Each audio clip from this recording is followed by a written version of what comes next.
Welcome, everybody, to a live edition of the War Room powered by Prep Baseball's Draft HQ. I am your host, Shooter Hunt, Vice President of Scouting at Prep Baseball, here along with DJ Savilic, former Miami Marlins scouting director, along with the great Dr. Seifert, who we're borrowing with D1 Baseball. He's our college draft expert.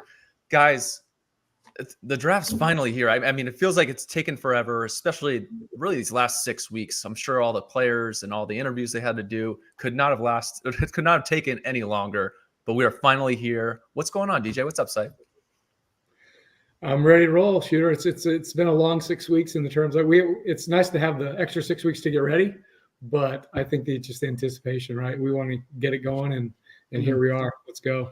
And DJ, you talked about this is the first time for you in 20 years that you haven't been locked into an actual war room. You're kind of taking a step back. You came over to the dark side of media where we're at right now, scouting from a distance. But yeah, I guess it must feel pretty good to you. You actually don't have to send out the money and make sure those checks clear. You can just say, that was a good pick. I don't like that pick. We'll see. Well, I certainly respect all the work that's gone into it for these scouting directors and these teams. I mean, this is the World Series for these guys. And make no mistake, the Seif knows this. This is a full-time job for these organizations. As much as we don't talk in the offseason, they're doing a lot of work to get to this point. So I do respect all the work that's been done. I'm excited, just like you guys are, to see which players get pulled off the board, where the surprises are. I know you're going to talk about a couple surprises here in a second, but it's always an exciting day, and I look forward to seeing what everybody pulls off. Awesome. I'll kick it up. I'd be remiss if we didn't start the show here with the big news of the day already. The fact that William Schmidt from down Catholic High School in Baton Rouge, he's our number 8 high school player on our list, our big board. Presumptive first rounder, maybe into the supplemental. We would have seen what happened, but he has pulled himself out of the draft and acknowledged the fact that he will be headed to LSU, where he intends to win another national title for the Tigers. Huge news, especially this late in the game. Now, there's other guys. Owen Pano, a shortstop from New York, who pulled his name out a couple days ago. Charlie Bates, a shortstop from NorCal, head to Stanford. Pano to Ole Miss. They were not in quite the same situation as a Will Schmidt, who we thought he was a first rounder. We kind of had him in that 22 to 28 range. DJ, what is this like on day of? Are there any teams that are like, that was our guy? Yeah, here's the deal. Nothing surprises me anymore. And I guess if you talk to the DJ Savilic 10, 15 years ago, maybe I'd be upset. Maybe I'd start to wonder, what's the makeup like? Does he really want to play? At the end of the day, I don't think we should be surprised here. A lot of players want to go to college. Will had a great opportunity. He's going to LSU. It's a great program. Would I handle it that way if it was my son? No, I wouldn't. I'd probably let him go through the process. I probably wouldn't send out a letter. But you want to know something? I take myself back to my area scout days. I was disappointed that Sonny Gray put out a letter. And it looked like that turned out okay. If the player wants to go, what's disappointing, Shooter, is that teams spent a lot of time going in there to scout that player. And it takes away opportunities from other players when teams do that. So there is some disappointment there, but it's not going to really affect my draft that much. There's a lot of times teams probably had this baked in. This happens every year. So now, how much of this is he getting a chance to look at? Like, I'm sure his agent was out there. How much am I getting offered? Will you take a deal here? And you kind of get, read the room a little bit. Do you think some of that had something to do with this? Yeah, I do. And at the end of the day, though, Shooter, I mean, you were a great prospect coming on to Tulane. We got prospects every year that are coming out of high school. Some players are just not ready. That's it. I don't think we should be really surprised here. We got a young player that's super, super talented. He lives in Baton Rouge, and every Friday he walks out there to the box and he watches that. So I don't think we should be too surprised about this. It's Saif, you and I have had plenty of conversations about this. When you're at a certain level, I'm such a big college baseball fan. It's like, going to school. I noticed, yes. Do you think that the NIL has something to do with this and that the sport is changing a little bit? Is this going to make things more difficult for area guys? Yeah, I certainly think so. I mean, it was already difficult enough knowing people's signability before the NIL, and this just complicates it even more. I mean, some of the stuff we hear about, like the value of a mid-major pitcher that had success at a mid-major transferring to the SEC or wherever. I mean, those guys have value now, right? So if it's more than any bonus, why wouldn't they go play at Arkansas? Or I'm not putting Arkansas, I understand, just as an example. Why wouldn't you go play the SEC for a year, right? Like, I'd do it. So, yeah, as an area guy, you always have to have the latest intel. You always want to be on top of your entire region, but this makes it extremely more difficult. Yeah. Not just for the high school guy, knowing the floating signing bonus. I mean, I can tell stories. I had a high school kid. His signing bonus was different every week. It seemed like leading up to you had to play keep up. It was ridiculous. But now your whole list of your college seniors who are out of eligibility, there's play there. So it makes it a much more difficult job. Hey, Shooter, too. There's no guarantees here for Will. He's taking a risk doing this. I hope he understands that. Did not work out too well for Paxton Kling, who also went to LSU. And now where is he at Penn State? Where did he? I'm not sure where Paxton Kling went. So it's not a guarantee for Will. I guess if that's what the player really wants to do, fine. I do get a little disappointed, like I mentioned before, that teams spent a lot of time going out and scouting this player. And there was a lot of resources pulled into this. And every time they were going in to see Will Schmidt, they could have been going out to see somebody else. So he's taken away that opportunity from that other player that really wants to sign. That's probably the biggest disappointment. I wish it would be handled different, but that's the world we live in. And we're going to talk about some other stuff with Cleveland here, going on the clock here in a few minutes. I wish there were a lot of things different about the Major League Draft, but this is the world we live in. And you know what? Switching over to you talking about Cleveland there, and the Major League Baseball draft is so fascinating. It really is a draft of accounting, right? Not so much talent. What do we have? Where are we at? What's our pool? How much can we give? What's the slot here? And I've been pressing you for the last week and a half or so. Does Cleveland already have a deal done? Like, they're on the clock. You think of NFL. We got our quarterback. This is a guy we're taking. We have heard crickets. Yep. There's been some stuff. We throw up a mock that JJ Weatherholt. But a big reason for us putting that mock and JJ Weatherholt was the fact that we kind of believe somebody's going to take a deal. The Guardians are essentially, we talked about it before we got on here, in the NFL terms, they're trading down. They're trying to get a couple extra second-round picks. They don't need a quarterback. So what do you think that the Guardians are thinking right now? Well, I think they're doing exactly what you're talking about. Seif, chime in here. I'm sitting here, if I'm an NFL executive or an NBA executive or an NHL executive, and I'm sitting here going, wait a second here. Am I hearing this right? In baseball, they don't take the best player? That's the problem in baseball. Our players are so far away that some teams aren't willing to tell you who they think the best player is. How do they do that? They put their money where their mouth is. Mm-hmm. That's how they'll tell you. Last year, I operated in a different way. I'm going to tell you who I think the best player was. It was Thomas White, and we opened up the checkbook. We opened up the checkbook for Bobby Witt. We couldn't get it done. Some teams aren't willing to do that. To your point, yes, Cleveland operates under a strong model situation, and it's bang for your buck. So they're going to try to acquire as much money as they can and move that money down the board. So let me ask you, Seif, what are you thinking at 2? Like, how much are the Reds just sitting? We have to wait for the Guardians. Also, what is it, 10 minutes on the clock between picks? Do you guys know? Have to check on that. It might be a little bit less for TV now. But like the Reds, is there any contact going back and forth between the Guardians and the Reds just to inform, like, hey, we're probably going with Weatherholt or Bazana. We're going with Condon or Kaggs, whoever it may be. Is there any convo between those guys? I'll let DJ answer that. He's been in that seat before. I've just been in the room. No. I think it's collusion. I think it'll be collusion. I don't know. I'm just guessing. All right, let's. I mean, this is a very difficult situation here, and I'm going to be very clear. Of course, teams are trying to posture and they're trying to send out signals of what they're going to do, because make no mistake, as competitive as it is, nobody wants to get the rug pulled out from under them. Everybody wants to be prepared. So as much as it is a competitive environment, teams are trying to figure out who's doing what. In this case, Shooter, you and I talked. We might not know on Cleveland until that magnet's pulled, until that name is read. So I'm trying to figure it out. I don't have it right now. So Seif, let me switch over to you to ask you some questions about some things that what are your expectations from the college side? You're locked into everything collegiate baseball. I mean, shoot, you've already moved on in some sense to the 25 class with the college national team. What are the things that you are most excited for tonight, players? the particular player. So I got a fly buzzing my tower here constantly, but particular players. I mean, everybody knows Jack Kaggs and we go way back, but no, Jack Kaggs is my guy.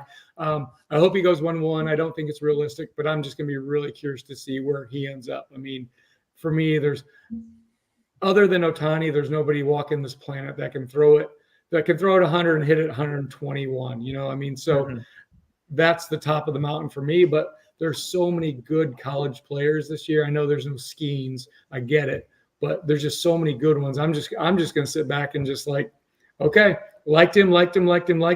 You guys pick them out, and whatever order they fall. But it's going to be an exciting night for me just because of the top 100 players that we have on our college list. And I'm similar to you. I'm sure you're similar, but I think I saw in person this year from January 1st till now, 87 of them. So, and if you look at all 100, I think it was like 94. You know, that includes Cape last year, CNT, and that goes over a year's period. But for me, I've seen live looks in person of all these guys. So now I just get to sit back and enjoy where they go. I have my opinion. Clubs pick them where they want them, and it's let's go. DJ, I'll come to you next because we've done so much talking about prep right-handers, right? You took one last year. Noble Meyer threw great in the futures games yesterday. Now with Will Schmidt off the board, I had assumed Schmidt, Sloan, who is going to be the next guy? Now you kind of look at, hey, Sloan's standing alone here. Who are those next guys? How are directors going about, like, it's a pretty good group of, let's say, 20-ish guys where those are a lot of phone calls. What will you take? We talked about Cleveland going down, trying to get extra second rounders, essentially trading back. That can happen with a lot of teams now if you get a good deal. Yeah, no, you're, and we just talked before we got on live here. We were talking about Tyler Whitney, electric arm from the state of Idaho. There are a lot of, even with Will Schmidt going down, to your point on 20, there are a lot of high school right-handed pitchers and left-handed pitchers that teams can choose from. I'm excited listening to Seif, and I'm envious that I didn't get a chance to get out and see some of these players. You know, I'm not going to say that the draft isn't great. There looks like there's pocket of talent everywhere. It's going to be dominated by college players in the first round. So to me, this whole draft of accounting, with the parity in the college group and how interchangeable they are, how are teams going to move their money, and how many of these high school right-handers, high school left-handers have no chance of landing on a college campus. And I think certainly by the end of tonight, I can assure you this, when that name is called, whether it's Chris Lavonis or it's Bryce Message or it's Whitney or whoever it is, if that name is called today, he's gone. And if the name's called early tomorrow, he won't show up. So I'm wondering what the over-under here is on high school pitching. Is it 18? Is it 17 guys are going to go in the top, 3 rounds? That's what let me ask you that. Will there be a snowball effect? All of a sudden, we talk about equating it to the NFL. The wide receivers went, I got to get this wide receiver. He won't get to me. All of a sudden, high school righties, here we go. Listen, there's parity in the first round. But if you want to poke holes in the 2024 draft, there might be a little bit of a depth problem on the college side.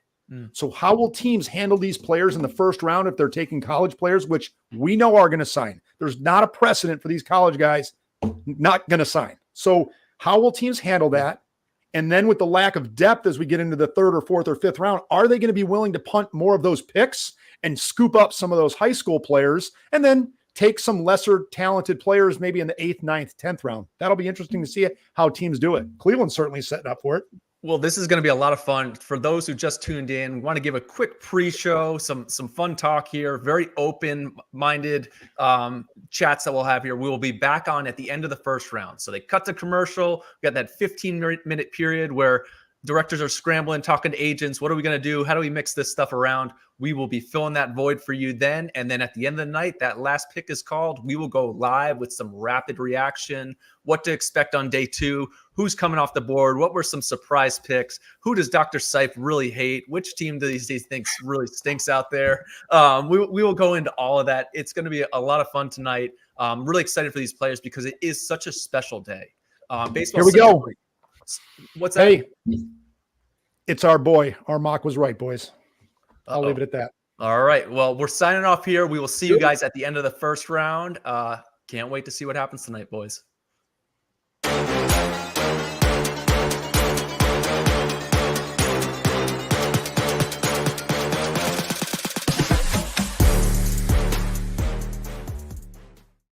It's Weatherholt. All right. Do it on a deal. All right. I'll be in contact with you. I'm hopping over to that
Welcome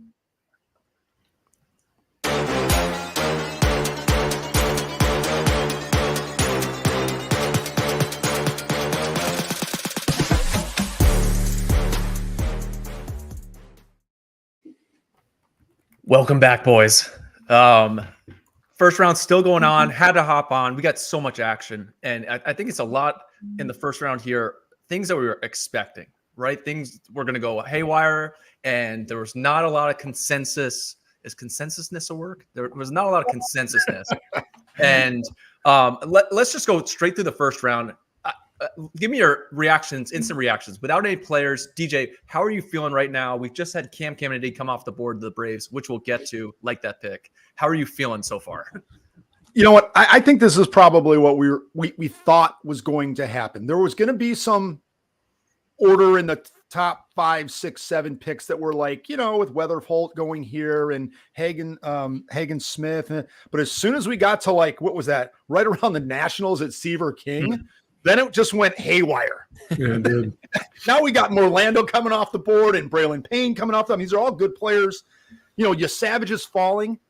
And it feels like, well, George Kirby fell. So he falls all the way down there because people want bats. So I think it got a little wild after we got to about the 8th, 9th, 10th pick where, Anaheim takes Christian and then Seaver King and Detroit just doing their thing. Well, Saif, let me ask you, because I wrote down some notes here, right? We're going through, everybody's got their notebook. For a scout, everybody's locked in because we watch these guys all year. I like the Reds pick, right? Chase Burns, you throw him out there with what's his name? Brett Lauder, Hunter Green. You got all these starters. I thought there were decisions to be made, right? Nick Kurtz going to the A's. That was something that happened, right? Him over Cags, face to face. They had to make the decision. They went with Kurtz. What happened there? I'm not sure what happened. They didn't read my reports, but both are great players. But again, I'm a huge fan of Jack Cags, 80 power. I think he's not only a better slugger, but also a better pure hitter than Kurtz. And maybe the industry disagrees with that statement, but I just had Cags and Kurtz. There's a definite separator. Sometimes when guys, it's thin, you can go either way. For me, it was Cags. There wasn't much gray area there for me. Well, listen, hey, Saif, I think you're on it. This when Brian Bridges drafts Austin Riley, everybody's scouting him as a pitcher. He takes him as a hitter. He becomes Austin Riley. One of the things we heard on the broadcast a lot, to your point, we hear this swing decision thing, and that bogs down a guy like Caglione a little bit. And they talked about it on the broadcast and whatnot. And we talked about it behind the scenes, and Oakland leans right into the security of a swing decision with Kurtz. That's probably the difference. They probably saw him a little bit more like Condon, but I'll tell you what, Bridgie might have stole that with Caglione. I feel the same way. And for all the people, right, Saif, we had him 1-1, Cags the whole time. Oh, we love him. Everybody else not loving it. I feel like everyone fell quickly back in love at 6. All of a sudden he went from being overdrafted to, oh man, there's undervalue there. I have him as a steal of the draft so far. We're only 24 picks in, but steal of the draft so far. And then again, not to be the negative guy here, but the history of Wake Forest hitters. And I know each guy's different. Each year is different. Each swing is different. Sir. I get it. But look at the history of Wake Forest hitters. It is not good at all. And again, not to discredit Kurtz, but it is what it is. And it's not a good history. Moving on to the White Sox, Hagen Smith just seemed like he was right there. Even the Cardinals, JJ Weatherholt falls. Yeah. A lot of people had him at 1. We had him at 1. You take that guy as kind of what the feeling was. Did you feel the same way? He's here. Maybe we're going to take Connor Griffin, Rayner. Oh, we did not expect Weatherholt to be here. He's our guy. Was that something that happened, you think? I would pick Hagen Smith too, in that situation. Well, Cags is still on the board, but Mike Shirley got himself Hagen Smith. The success they've had with Garrett Crochet, Hagen Smith, the same. They're both outstanding left-handed college pitchers with breaking balls, and he's got 2 lefties, 2 potential ace lefties in a major league rotation right now. Hagen Smith's going to come quick. He'll be there within a year or two, and man, that the future of that rotation's. I realize there's 2 Tommy Johns between the 2 of them, but man, Mike Shirley's got things looking up really quick on the It's interesting because they're shopping Crochet a little bit right now. It's like we brought in the next Crochet to keep it rolling. We got Noah Schultz, who wasn't great yesterday in the Creature game, but was really good. Let's get to like kind of the big, I wouldn't call it the big surprise, the surprise of the top 10, Christian Moore, the Angels. And I think you guys know by this time how big a fan I am of Christian Moore. Guy's a dog. Like, he just gets after it, not scared. He's going to bring that type of energy to the diamond every day, to the clubhouse. You're getting a guy who wants to win. So the Angels going with him there, are they thinking him with Nito up the middle? We got some excitement potentially here in Anaheim. What was going on with Christian Moore there? I think that, I mean, that's a great thought, and that's probably part of the thought. But I just think they just took the next best college bat that was on the board.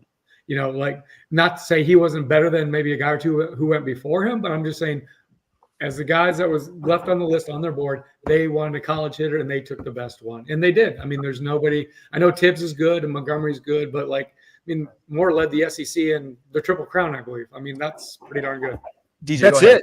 That's it. I love what you're saying there, Syfe. Like, you look at those guys. I'm looking at all the hitters that went behind Christian Moore, and we can put them in any order we want. They're all very, very good. You mentioned Tibbs. You mentioned Cam Smith, and there's some others in there. At the end of the day, that's what the Angels wanted. They wanted his power. They wanted his performance. Maybe they think he can move fast, very similar to a Shanuel or a Nito, and they just went ahead and took it. So that was their favorite bat. So kudos to them. Kudos to them. They took the bat that they wanted. And Timmy Mack does a good job. Tim McElvain does a really good job over there. So at 9, Connor Griffin, first high schooler off the board, number 2 on our board. We'll get to Bryce Rayner, who went to the Tigers in a second. Great pick. Like, the upside, athletes like Connor Griffin with that type of ceiling do not come along very often. They don't play our sport very often. So getting a guy like that, if you hit, hey, that's a superstar. So huge high ceiling, polished kid, buttoned up, really good kid. It's easy to like him with the Pirates going in that youth movement. Pirates pick. Well, let me ask you about Pirates type of pick.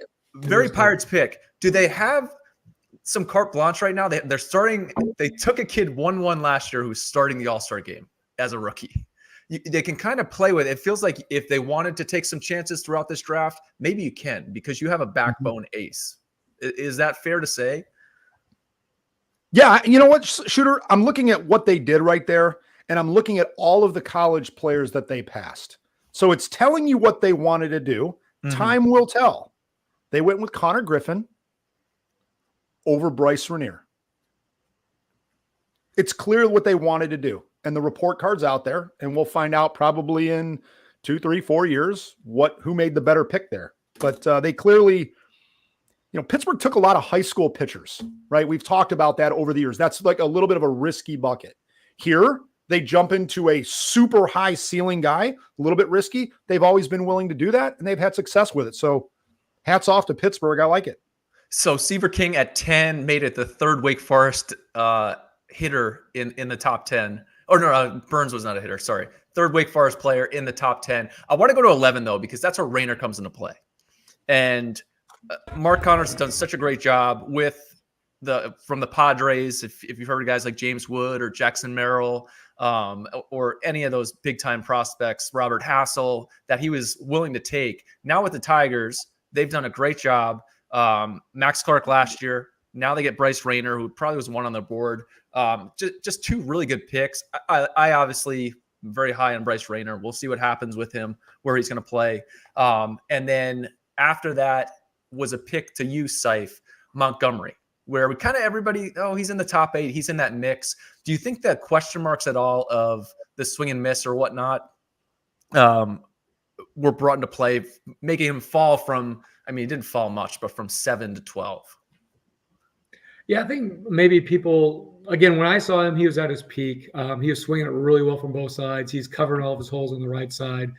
And he was a switch hitter. And then you kind of hear a little buzz about like, hey, maybe some clubs are just making him left-handed hitting only. So you hear that buzz, the complete package maybe is not there for a lot of clubs. And so some of the clubs drop out of that mix, and that's how you get shuffled from 7 to 12. But like you said, it's not a major fall, maybe just a few spots short. But and then he didn't have a chance after he broke his ankle. Then obviously he didn't have a chance to get hot during the College World Series. Like we're going to probably be hearing Blake Burke's name here not pretty soon, but like within 30 picks. Dylan Driley and all the Tennessee guys that just got smoking hot, right? Montgomery never got that chance to fire back up. So, there we are. Now, what about, I want to ask both of you guys, because a couple college hitters at 13 and 14. So Tibbs to the Giants at 13, followed by Cam Smith. So I'm assuming the Giants just valued Tibbs over Cam Smith, draft soft, third baseman, the power stuff. Tibbs is going to hit. And it just felt like I was with a Giants fan while we were watching the pick. I said, this guy can just really hit. So I don't know what else to tell you. What are those two teams getting in the Giants and the Cubs with those two picks?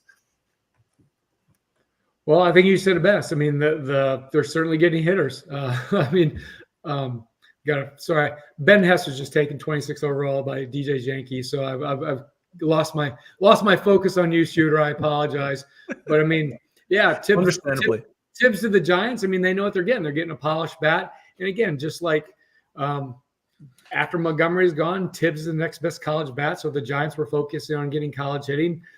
They got the next best on my list available. And then you just kind of, and then who was, I'm sorry, I missed the Cam Smith right after that to the Cubbies. I didn't have Cam Smith that high. My next best college hitter was Benj, or even actually have Walter Yannick, but I understand his situation. But I mean, there's nothing. I understand the Cam Smith upside, right? I mean, it's huge upside. He's got to kind of redo his swing. It's stiff. It's a two-part. But there's huge power there.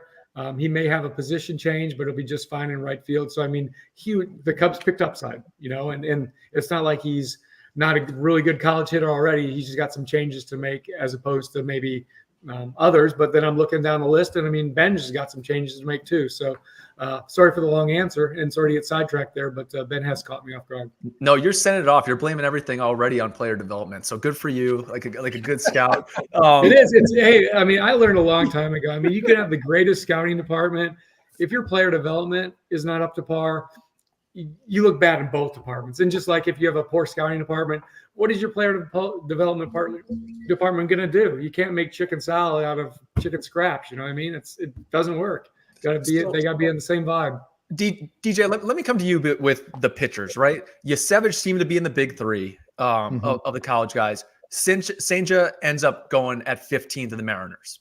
Mm-hmm. Let's talk about the differences between those two guys, but also tie back. We had a great conversation a few weeks ago, or about a month ago, about postseason risers. And it seemed like Durangelo kept rising late. All of a sudden, the velo's jumping. He's getting those hoppy whiffs. How did that help him versus what happened with Yasevich? And I don't want to say these guys are all going to great spots. They're first rounders. So this is a very thin line. How did those guys shake up, and how did Yasevich go behind Lou? Yeah, and I think that and Seif, jump in here too. Don't let me misspeak on these guys because I didn't see them. I'm trying to think about what Seattle's thinking about. And Toronto might have had Durangelo up there. We don't know that. They might have had Durangelo over Yasevich as well. I'm looking at this and I'm going, well, Seattle has taken a bunch of high school players in the last few years. They've had some really nice drafts there. They look at a guy like Durangelo who's fully healthy. Yasevich had a little bit of a hiccup late in the year. And he might have compared much more favorably, especially from the right side, to some of those guys that they've had success with. Logan Gilbert, George Kirby. Those guys were really, really good. So when I see the Mariners do that, they just probably felt more like that. That guy was more similar to those guys. And, there's some good high school players down the board that they passed on, and they probably just wanted to go the college route. But compared to those two guys, I really think that Durangelo was interesting and he was healthy. And to your point, he played well down the board. So, and then the Blue Jays just took what was left. That was one of the more expected picks, I think, in the draft. Carson Benj was mocked to the Mets. And then when the Blue Jays pull off the just best college pitcher left, that was very predictable. Safe. I think with Seattle too, though, like Seattle, they're smart. They know what they're good at, and they're very good at developing college pitching, right? So I hate to say why take anything else with your first pick, because you want to leave your options open and see how it falls and see what's there. But like nothing else that really jumped out to them. And Durangelo was their guy, and they're good at the George Kirbys. They're just very good at that. So stick with what you know, right? Let me shift over now even more into my my area, the high school guys, because they started coming into play right after Durangelo.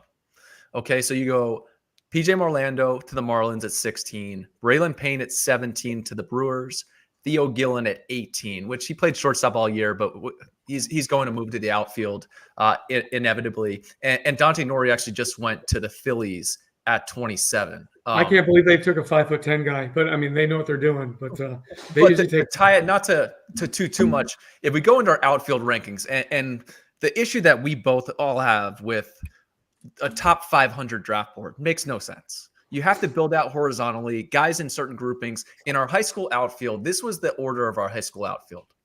Connor Griffin at 1, Theo Gillen at 2, Morlando at 3, Payne at 4. Now 5 was Dickerson. Probably going to hear him in the supplemental in a little bit. Slade Caldwell, Dante Nori, Griffin Burkhalter. Those guys were all in a grouping. So grabbing a guy like Nori, who I really like the way he plays, downhill runner, plays hard. There's some thunder in the barrel, kind of some Alec Thomas like similarities to the frame and the way he plays the game. But pretty good job with the outfield aspect of things. Those high school guys, Morlando seemed like a big surprise at 16. I would say that was the first real big surprise of the draft. Now I'm looking at slot is 4-7. So much is we're gonna have to do a full other episode based on what these guys are signing for, because you can split stuff up now a fair amount, and that's what I'm assuming happened with Morlando, and even Payne to an extent, going that high. We're huge Gillen guys. We're obviously all in there. The Rays seeing those two go and then Gillen still be on the board felt like such a Rays thing to have happen fall into them. Like they've done such a great job. Those are different agents. All those, okay. Those are all different agencies representing these players. And I think what we talked about prior to the first round, it is kind of coming true here where there was so much parity in the second half of the first round that even high school guys will take deals. Mm-hmm. Who doesn't want to be a first round pick? If the slot's 4-7 and you're somehow going to sign for 3-4, 3-5, 3-6, and you really want to sign, what's the difference? And if your agent, you have an agency that's willing to do that, then there's the match. Some of these guys don't have the agency that's willing to do it. And that's why you see some of these guys going out of order. Back to your draft of accounting. Always the draft of accounting, Saif. Always the accounting. But let's not forget, you'll be judged on the outcome of the player. No one's going to remember what money you saved. All they're going to care about is what is the outcome of the player. That's 100%. It. So even diving into Nori going with the Phillies there, who we kind of had, they've taken some high school arms, right? The Phillies have taken Nick Abel, Andy Painter. Does this tell us a little bit about what the department's thinking about those pitchers? Now, we've harped on it enough. There's a ton of depth in the right-handed arms. Hey, we may not get this high school position player. Should we get him here? And we'll be able to get another guy who's in a group. Hey, Shooter, I'm going to interrupt you for a second. Mm-hmm. Saif, you're going to love it. Of course, we mocked this out. We talked about this. There goes Walker Janik to Houston. I love that pick. I do too. They took the risk there. I'm sorry for interrupting you, Shooter. They took the risk that they needed to take based upon their draft position this year. I don't know what's going to happen with the medical. Saif, that guy can play, right? Texas forever, man. Keep staying local. Yeah. Nice job by Dana Brown right there. I'm sorry, Shooter. Go ahead. So I felt like Benji was a great pick by the Mets. It just felt like, hey, this guy fell to us here. We didn't think we had a chance to get to him. Those three high school guys go, and all of a sudden the Mets are saying, yeah, we got our guy. Would you agree with that, Saif?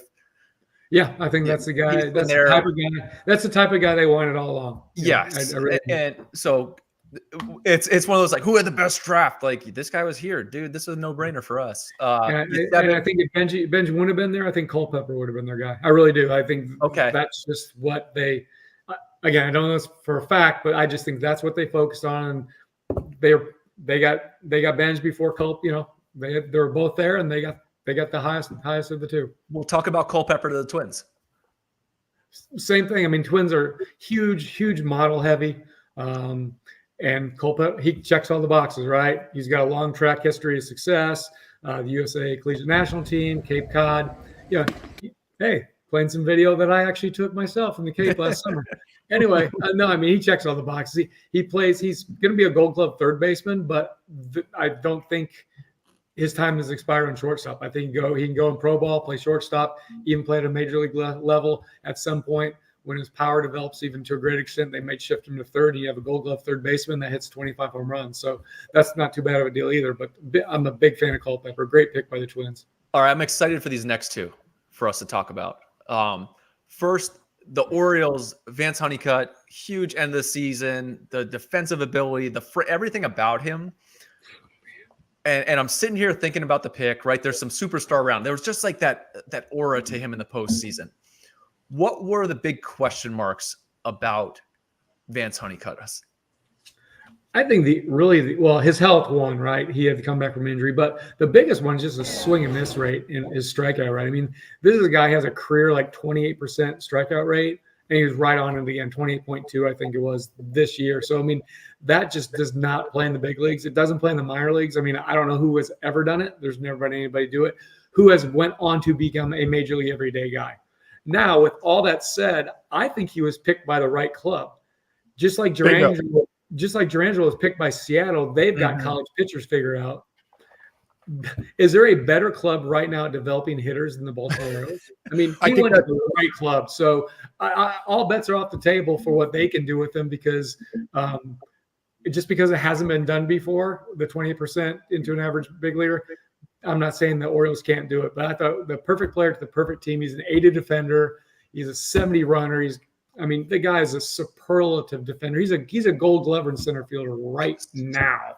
So, Seif, I actually threw myself an alley-oop with that one because I was thinking about I was like, I feel like Jordan Westberg had some swing and miss issues in college, and he did, but not maybe to the 20%. Not the same. But yes, the swing and miss of Jordan Westberg, and now he's one of the big league's best two-strike hitters. He's an all-star, but like you think about the athleticism, they took him in the second round, and I remember thinking like, hey, I love Westy. He swings and misses a lot, and now all of a sudden he's an all-star. And so maybe they're thinking that we're going to grab this best athlete here. We know he's going to defend, and if we hit it, I mean, we got enough guys in our farm system to play right now, so let's see what we get. I want to see the Orioles double down to Dakota Jordan with their next pick. Ooh. That would be fun. That would actually be really – that would be telling if they did that, though. That would be. They're like, we know what we're doing, baby. Come and get it. That was at 22. And then 23, the biggest surprise of the spring, right? Kellen Lindsey, Florida Prep shortstop. The loudest noises were this could be Trey Turner. It's a 70, 80 runner, shortstop, all that stuff. It seemed less polished. So this seems like, I would say a stretch, but like the Dodgers have taken chances like this. They valued high upside, guys that they can develop, and they're looking – to potentially groom this guy into a superstar. So what do you guys say with this pick? More to you, DJ. I'm going to use Seif's line. They went to the right team. Mm-hmm. Teams like this can take these chances. They don't worry about getting to the players to the big leagues quick. Yeah, they've taken the Dalton Rushings and they've taken the Will Smiths, guys that get up there pretty quick, but they've also taken Gavin Lux. And they've also recently they took the left-hander out of South Alabama. And then they go back to the well and they take a risky guy in Bobby Miller who just got designated.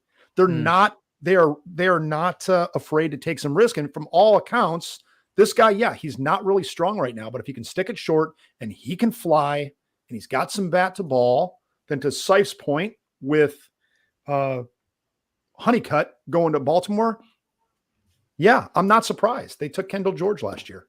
So It's interesting just talking and for the avid sports fan and baseball fan, certain teams are better at developing than others and different areas, right? They're good at pitching. They're good at infielders, hitter, whatever it may be. It's important to know like every team is not built in the same model and everybody gets sent off to the same program. Sure. Can I ask a question here? I was looking at these college players come off the board.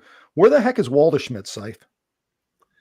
He's a little lower in our board than the industry's board. Are you surprised that the industry hasn't pulled those numbers yet? The power and we pulled Orlando, but we won't pull Waldschmidt, or we'll pull a guy like Honeycutt because he's got the secondary tools. Are we missing, or am I missing something on Waldschmidt because I haven't seen him play? No, I think the biggest thing, his first 3 weeks, I think he DH'd only, so he didn't take the field. And then for a couple of weeks, I was there in week 4. First time he took the field, it was wet, it was rainy, I won't say it was cold, but it wasn't ideal. And he was really tentative defensively. Okay. the arm. I mean, he had a 40 arm. He might have a little bit better arm than that now. And he just wasn't himself, but he gradually played into himself. So we talked about this. I'm not sure when, but to me, a guy like that, who all of a sudden he's on the area guys' radar in the 7th week, right? Because he was not, again, He just what bumped into the ceiling DH. there. Right. So now he's on at mid-season. He's finally on your area guys list to come cross-check, right? Well, you cross-check him, and then he couldn't have been on anybody's first round board. I mean, until like the very end when the stats are, stats playing today's game, right? Sure. So you finally list him. You get a lot of late looks and yada yada yada. But and I know Kentucky went to World Series, so he had an extended season there. But I just think a lot of guys were in on him so late and made things a little more difficult. But again, he should go within the next 10 picks, according to what like the industry was predicting. Okay, got it. Outstanding. My guy right now is Malcolm Moore. Where are you at, Malcolm? Come on, step up. Let's go. There's still a pick left in the first round. We did have him as the second catcher to go, so he's still on pace for that. But I'm a Malcolm Moore fan here. DJ, for as much as we talked about the high school right-handers and the depth in like the second layer 4-star type, a lot of high school outfielders going as Slade Caldwell comes off the board after Nori. They were kind of the same boat. We see the Phillies had Nori over him, unless something comes out with the signability and what they signed for. But going back, Braves take Cam Caminiti, our top left-hander on the board. I think at that point, this is kind of where I expected him to come into play, 17 to 25. So a really nice pick there, Cam Caminiti, who I was more blown away by him, the makeup and how he interviewed. It's just one of those guys where it's easy to bet on. This guy's going to develop. He has that innate confidence in himself to toe the rubber, go out there and get better. Which he did throughout the spring, was lights out. And then Cash Mayfield, who was absolutely explosive at the Super 60. And he was a guy early on in his high school career, famous, kind of slowed down, threw a lot of innings, missed the summer. And how big is that, the draft summer for a high school kid? Comes back in the Super 60, paints up at 93, 94 from the left side, 3 really good pitches. The changeup, the breaking ball is going to be probably more close to average. So starter profile on him. Padres take him, which is where we mocked him, ironically. But a couple of high school lefties off the board on the top side.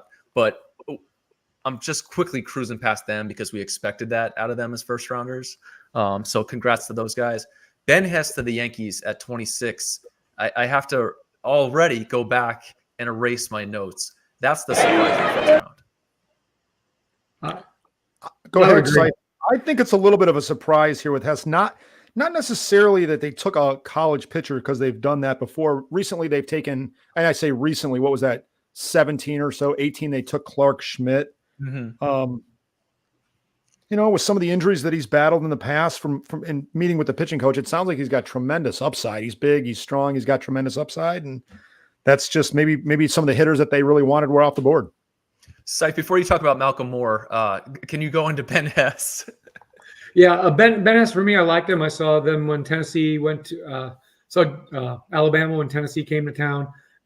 Hess wasn't at his best that day, but when he's at his best, he's riding the fastball at the letters, and he's throwing that big breaking ball down at the knees. And he has good feel for it. He can expand the zone with it, throw it for a strike in hitters counts. That's when he's at his best. But like DJ mentioned, like he has a fairly lengthy injury history. There's some effort to the delivery. It is 2 pitches. And I mean, the stats, the performance stats aren't there, but I know the analytic stats are really there. So if the Yankees are heavy into that, then Hess definitely checks all those boxes, because he's got spin rate, he's got inverted. I mean, he's got a lot of those things that people are looking for. How big do you think his freshman year SEC performance was? The SEC tournament where he struck out like 10 straight guys. Do you remember that game? I do not, but no, that'd be something to remember. It was like 9 straight guys. He had thrown like 30 innings, and it was one of the later games for Alabama, and he came out and just blew dudes away. Oh yeah, he's a Central Illinois kid too. So I've known Ben Hess. He goes to the local baseball academy where my daughter trains for softball. So I've known Ben for a long time, but super great kid. And that is all, congrats. As a Yankees fan, I hope he's killing it. Yeah, I mean, a part of me thinks with this pick, it has a little high school feel to it. Like we may not have seen the best of Hess yet. It might be one of those situations. I'm not in their room. We know that at times he's got fantastic stuff. Like you mentioned, Seif, he's got really, really good analytics. I'm wondering if the Yankees feel as if they might have gotten a buy low situation here. Potentially. And I wonder if they could split things up. Seif. I can talk about more now? What's that? Oh, I can talk about more now? I was going to tee you up here. I'm trying to get a tweet out on some recruiting classes. Tell us about Malcolm Moore. Malcolm Moore. I mean, he's got the resume. You know, Team USA, performer, big time freshman year, sophomore eligible this season. The only thing he didn't improve, and it looks bad. Like if you're old school and using batting average, I think he only hit like 255 compared to like low 300 last year. So if you look at that, you're kind of like, oh, what a bad year. But then you look at every other stat line, offensively, they all improved. Walks to strikeout ratio, big time improvement. Slugging improved. And then the biggest thing, though, is behind the plate. He really, really improved to lead everybody to believe like, hey, he can be an everyday guy back there just because his defensive skills had improved that much. And, you know, he's still getting better. He's sophomore eligible, so he's old for his class, but he's still young for the draft. So huge fan of Malcolm Moore. He was our second college catcher on the board, and he is the last pick of first round, went to the Rangers. So, yep. It's funny you talk about him getting better behind the plate, because in high school, that's what I saw. It steadily went from like, is he an athlete? Is this going to be able to stick back there, to, oh, it got a little bit better. And then in college doing the same thing. So hats off to guys for improving themselves, because that's a really cool thing in baseball, the ability to make those advancements. So shout out some of the player development out there. Offensively for me.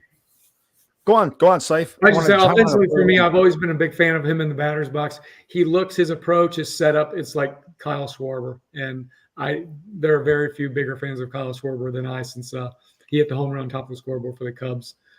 Huge Cub fan too. But I'm offensively just envision Kyle Schwarber, just that confidence, that open staff, just ready to crush the ball. So great pick by the Rangers, 30th overall. DJ, go ahead. We touched on this a few times, and you just alluded to it again. Seif has talked about this unique relationship between scouting and player development. And the lens that I'm looking at when I see these names come off the board, a lot of times, and I know you guys do the same, but I'm looking at where was the fit? Where did it make sense? When you see Theo Gillen come off the board to the Rays, you're like, of course he's going to the Rays. Mm-hmm. That's what they do. When you see Honeycutt go to the Orioles, and you say, well, who else have they taken? Well, they'll take Dylan Beavers. They'll take Judd Fabian. They're going to take Kobe Mayo. They're going to take those guys because they can help them. Seif touched on that. When you see Kellen Lindsay go to the Dodgers, it completely makes sense. Or Rainier going to Detroit, you're like, well, Detroit, they've been taking arms. No. Their scouting director just came from San Diego. So I see this stuff. Some of my favorite picks are the ones where I go, yeah, that makes complete sense that they took that guy there. You know, so that's what I got. Let's talk about what are we expecting now. We just talked about 4 or 5 teams where we think there were some serious haircuts. Do we think that the Guardians saved on Bazana? Do you think they completely shopped it? I would say yes. I would say I don't think they saved a couple million, but I would say safely 600,000-700,000. Yeah, they didn't save as much as they probably aimed to save, and kudos to them. They probably took the player they really, really wanted, which I thought was great. But you don't have to save that much when you got what's the pool? Somebody refresh my memory on the pool. Like, plus. A whole bag. Yeah. I'm sorry. I thought you meant just a pick. Yeah. No, I mean, they have a lot of money left, whether they saved or they didn't. So they have they have a lot of ammunition to go to fire. And we just saw what the D-backs did. They took Slade Caldwell, high school outfielder, Arkansas. What are they going to do with their next 2 picks? What would you say? Do you think there's a college guy in there? There's a bunch on the board still. If I'm the D-backs, I'm going upside. I'm going with Brody Breck right here. That's where I'm going. I forgot about Breck. Who else is on the board? Who are best available? Best available college or overall, Wyatt Sanford, shortstop, Carter Johnson, Ryan Sloan, William Schmidt, and Johnny King are our top 5 preps still on the board. Mm-hmm. Our top 5 collegians are Brody Breck, Jonathan Santucci, DeBarge, my personal favorite, Billy Amick, and Dylan Dreiling, both from Tennessee. And then Ryan Waldschmidt, who you mentioned earlier, but he'd be sixth for me. But I think the industry probably has him valued maybe second or third from the list of guys I just read. It's getting late for Wyatt Sanford, right? A&M, we've heard some NIL talk. Where is this guy going to go? So a team with money, maybe we start seeing him in a hurry. If you don't, A&M fans going to be real happy about that. Carter Johnson, I would say the same thing with those guys being so high. Johnny King, to an extent. This is usually a time where I call this is the prep righties, the prep arms. Here comes Thomas White off the board. We're attacking these guys. Where are the Brock Porters sitting? Where's Lance Lynn? How do we get these guys in the supplemental? And DJ, you know what? We had something you want to talk about the supplemental about. Can you add some intel or tell me what value you see in the supplemental and second round? I mean, personally, it depends on the draft. I think that to take a step back here, some of these guys wanted to be first round picks and the agents knew it. So whether it was Morlando or it's Kellen Lindsay or there could be some deals in here, Slade Caldwell, who knows? They want to be first. That's important to some players. And that's something that teams know. And it's just really important to them. Once you move into the comp to the second round area, I want to believe that some of these teams are still eyeing some of the bats. And then you see some of the arms, hopefully they are, some of the arms come off a little bit later. Well, we're coming off real quick. Because the bats are going to, especially the college bats are going to fall off really quick. The Waldschmidt is the first guy to come off. So the Diamondbacks went right to the college bat. I didn't see it. Did they? Yeah. Okay. Like the Orioles here, does Brecht feel like a potential Orioles guy? Sure, they could take. I mean, they don't have any pitching in their system. Yeah, they could take a guy like Brecht. Absolutely, they could. I don't know if they will. Where's our college? Where's our college board? Who's left on the college board? We got Brecht is number 1. Santucci from Duke 2. Yeah. Barge 3.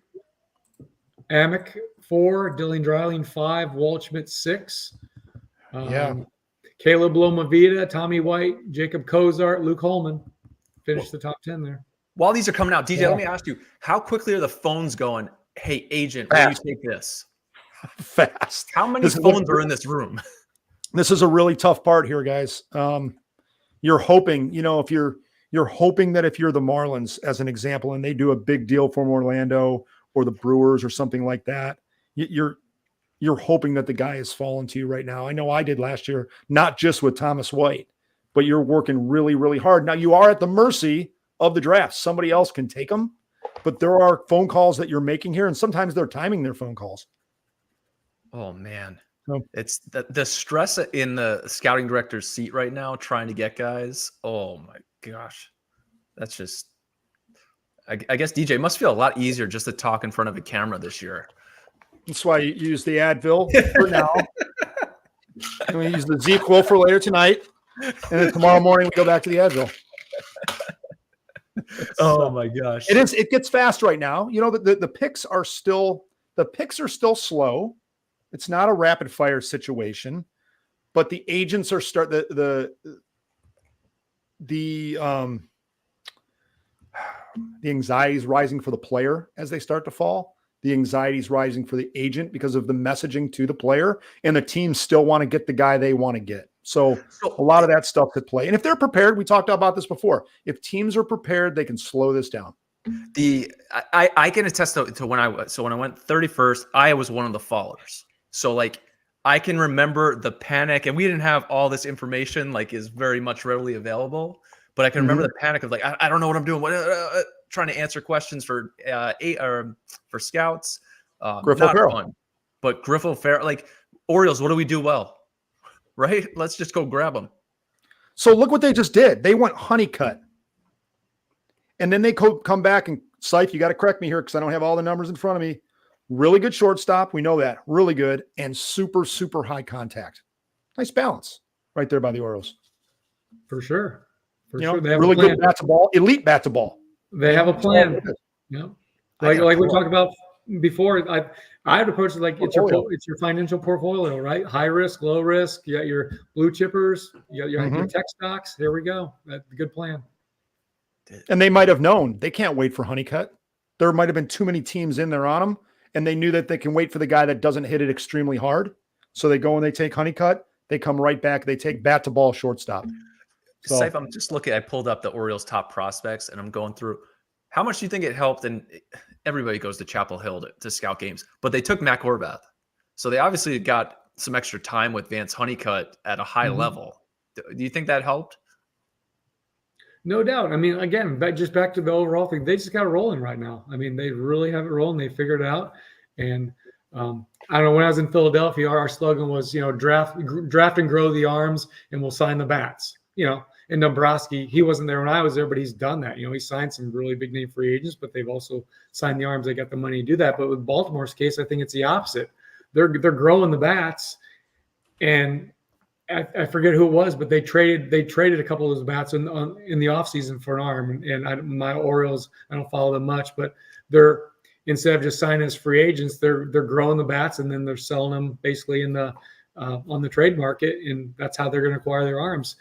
So to that point, keep drafting the bats. You're doing a great job with them. Acquire the arms. That is their way. You don't have to be great at everything in player development, and they're proving like, hey, let's just keep doing what we do, and we'll trade for the arms. And not the best, one of the best teams in baseball now with that thinking.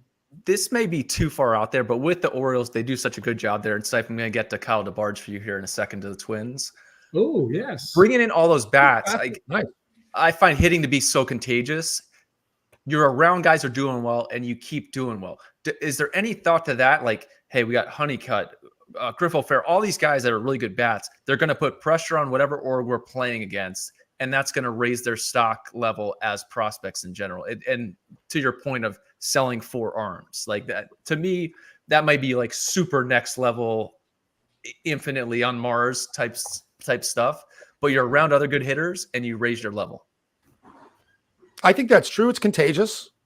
I talked about previously, like putting some, if you're going to get into a group of players, take a bunch of them. If you're going to go the athlete route, if you're going to go the defense route, if you're going to go these power guy routes, or just specifically hitters or pitchers, we did a whole bunch of high school pitching.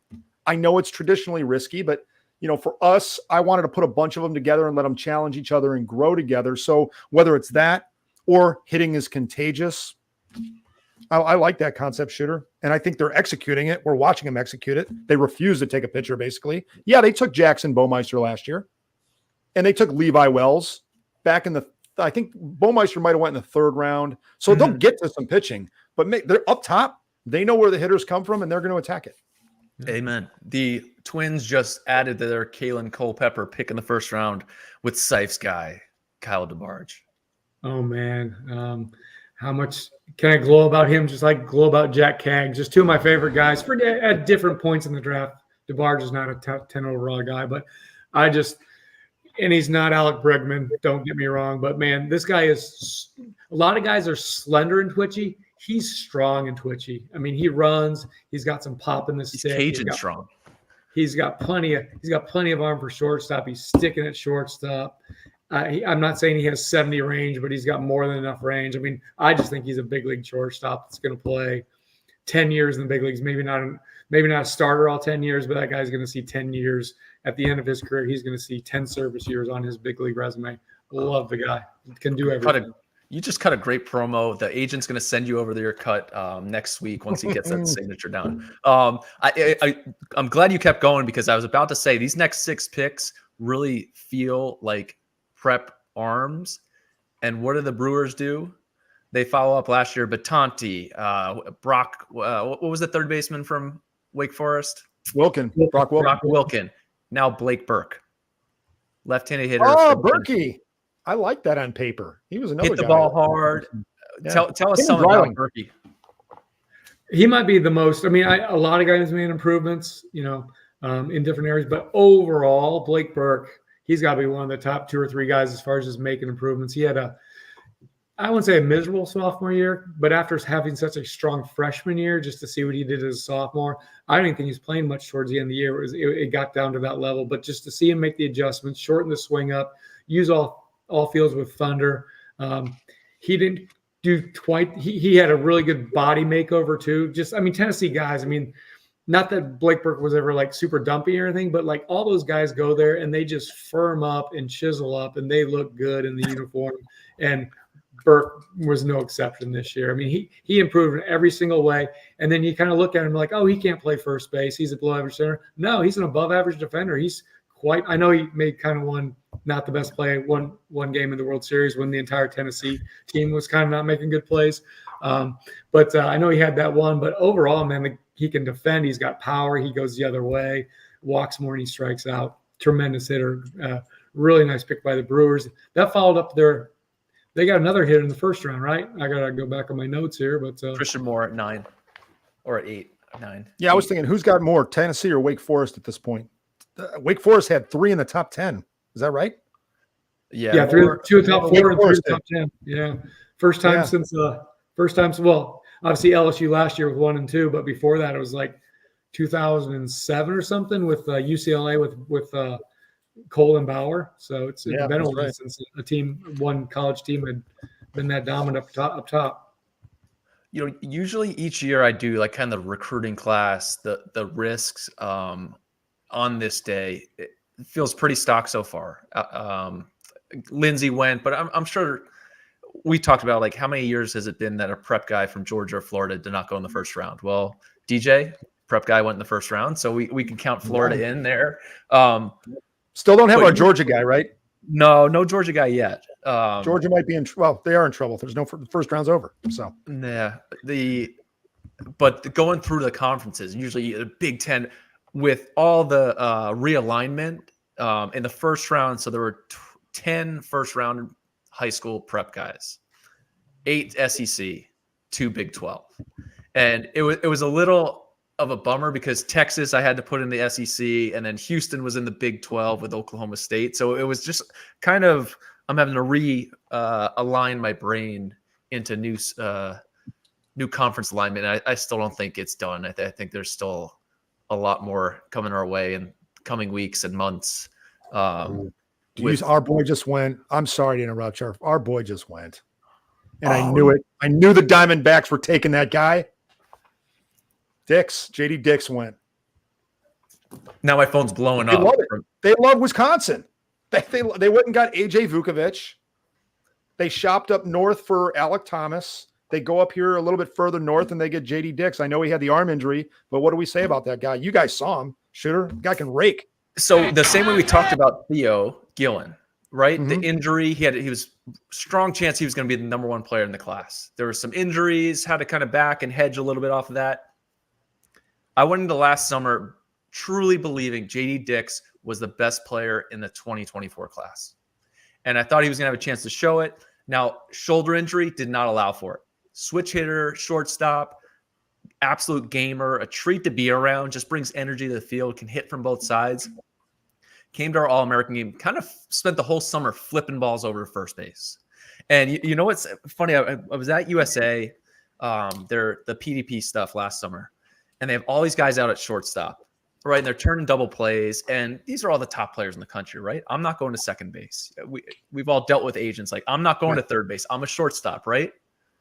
All these guys are just at shortstop. Nobody's going. JD Dix went over to second base, and he took the feeds. I'm talking, I don't even know if he got a ground ball for a half hour. And I'm sitting there in stands like, I think this is the best player in the country. And we're just letting these other guys take ground balls for some reason and not him. But it just said a lot about his character and doing that. Great pick. I'm glad he got healthy. He got the surgery after our All-American game. And having those 3 picks, we went into this thinking the D-backs could be really fun with these picks, and they were. They take JD Dix, so good on them. And what did the Guardians do? They go to Braylon Doty. That feels like a very Guardians pick. Right in their wheelhouse. Absolutely right in their wheelhouse. So Doty, another Oklahoma State. That's the second one. Cash Mayfield, Oklahoma State recruit. And DJ, you got to interview BD there. Tell us about him. Well, I get off the phone with him, and all I thought about was this was the absolute perfect pitcher's temperament. Even keeled, poised, composed. Nothing phases him. I really liked him. He was very down to earth. It just seemed, Shooter, you and I have talked a lot about this. We had that call with Jay, very even tempered. Absolutely loved it. That's a great pick by Cleveland. That's right up their alley. They're big into mechanics. They're big into throwing strikes. He's got plenty of stuff. I don't know if he has the best singular. Maybe that breaking ball is the best singular pitch, but I think the collection of everything he brings, that screams Cleveland.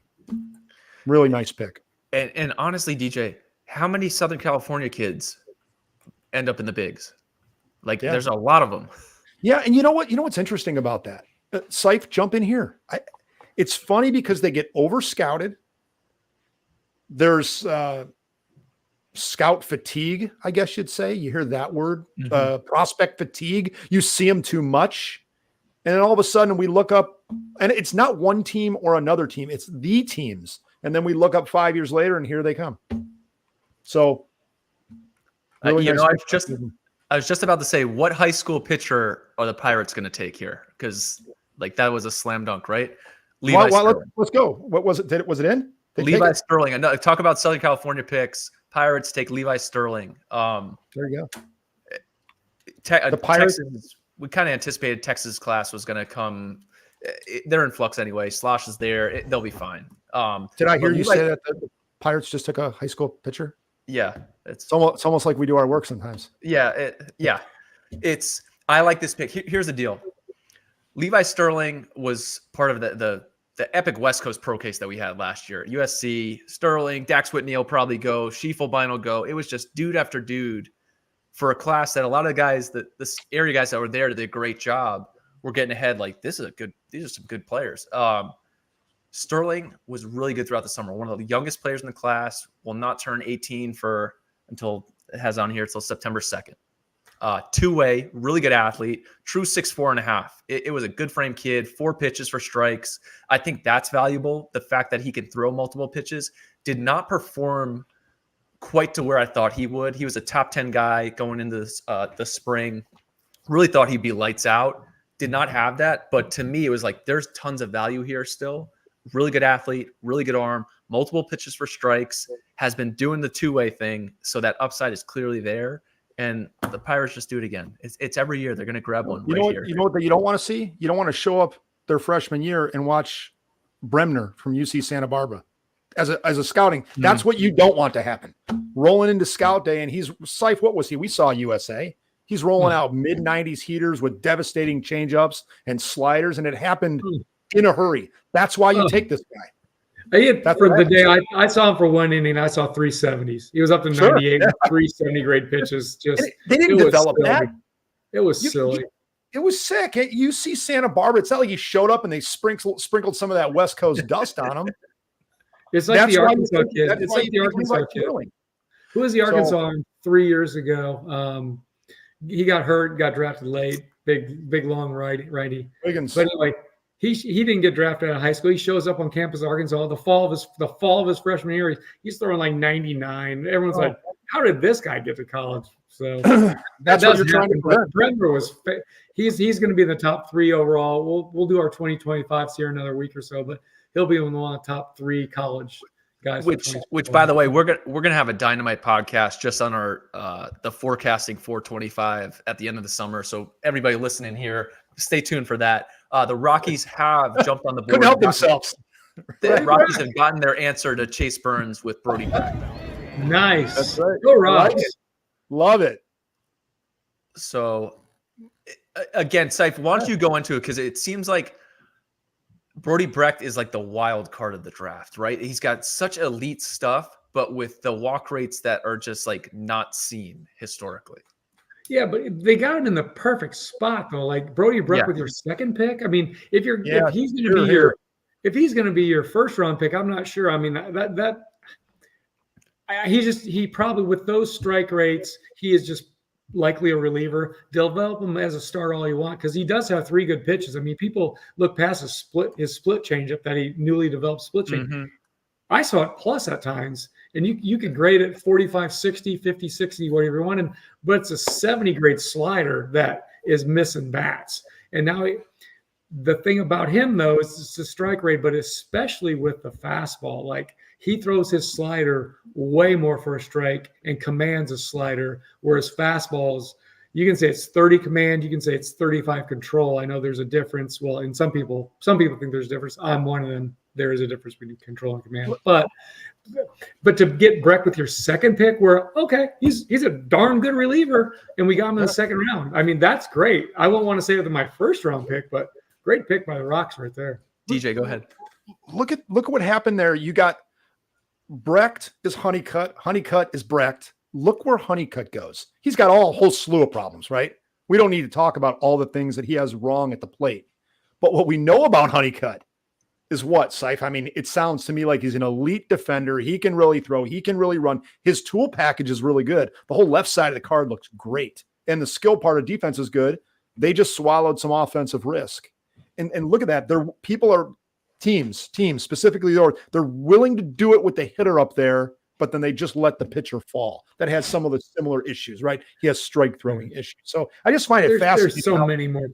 There's so many more right-handed pitchers. Mm-hmm. You know what I mean? Like, I know Breck is elite. He got the elite slider, and he's an elite athlete. But so there's not a lot of Brecks, but there's just so many more pitchers. That's right. And hitters. So that's why. That's right. Saif, I don't know. And the hitter did not. Saif, I don't know what game you were at, but that was like a great representation of Breck because there were like 3 pitches that bounced the backstop in the video that we just pulled up there, and then he threw his filthy pitch. Yeah, that was my video from Illinois, probably early May, late April, early May at Illinois. So he threw great against Ole Miss. It was just some filthy stuff, which I'm sure helped him. I'm looking at some statistics. We had shout out to Les Lukacs giving me 4 California Prepsters in the top 37 picks. Just some really good stuff so far. I do want to give a shout out to S2 Cognition for their sponsorship here to Draft HQ and all the stuff we're doing, which DJ, we had an amazing podcast with S2 Cognition. I think we need to do some more of that because we'll go back. Yeah. I'm sure there are a lot of guys that have gone so far who had some great S2 testing. There are still some more that will most definitely go. It was great to have that at the Super 60 and check in and really pick their brains about what great stuff they do. So shout out to S2 Cognition. That Breck pick, I actually do love it to get him there. But didn't the Rockies take the kid from Gonzaga? Was that the Rockies who took him? Yeah, they took Gabe Hughes a couple years ago, right? Hot? Like 12, 13, like right in there. So, they're ready to brawl. They could play football. They got some big dudes, the Rockies. Yeah. And Condon fell right in their lap. They probably wanted Burns, but Condon just, there he was. You can't pass it. What did he keep saying? I mean, it's in the middle of the lineup, and then they come back and they get Brecht anyways. So really nice job by Schmidt. I'm sure you guys are the same way right here, DJ. I feel like Adam Schefter, I'm just getting peppered with text messages by potential this that I'm trying to, like, while on live here, calculate like, okay, what could happen here as we go into the second round. I don't know if they're taking a commercial break here, but Loma Vita just went, so we should go into Loma Vita because I had a lot of guys that were like, you guys don't have Loma Vita in the first round mock. It was something that multiple people brought up to me. Talk about them. Loma Vita, I mean, I saw him at the Pac-12 tournament for the first time, I think, as a freshman. Just super impressive behind the plate. The one thing I didn't understand was when people are kind of bagging on his catching metrics, like what the numbers say. They weren't that stellar. But if you just watch him catch, as far as just being a naturally born catcher who just sits low naturally, there's no tightness anywhere. It's soft hands, strong hands. I mean, like for me, he was just a catcher. And anything he did offensively was going to be a bonus. And then he put together a pretty strong year offensively, throughout college. And the KP was strong as well.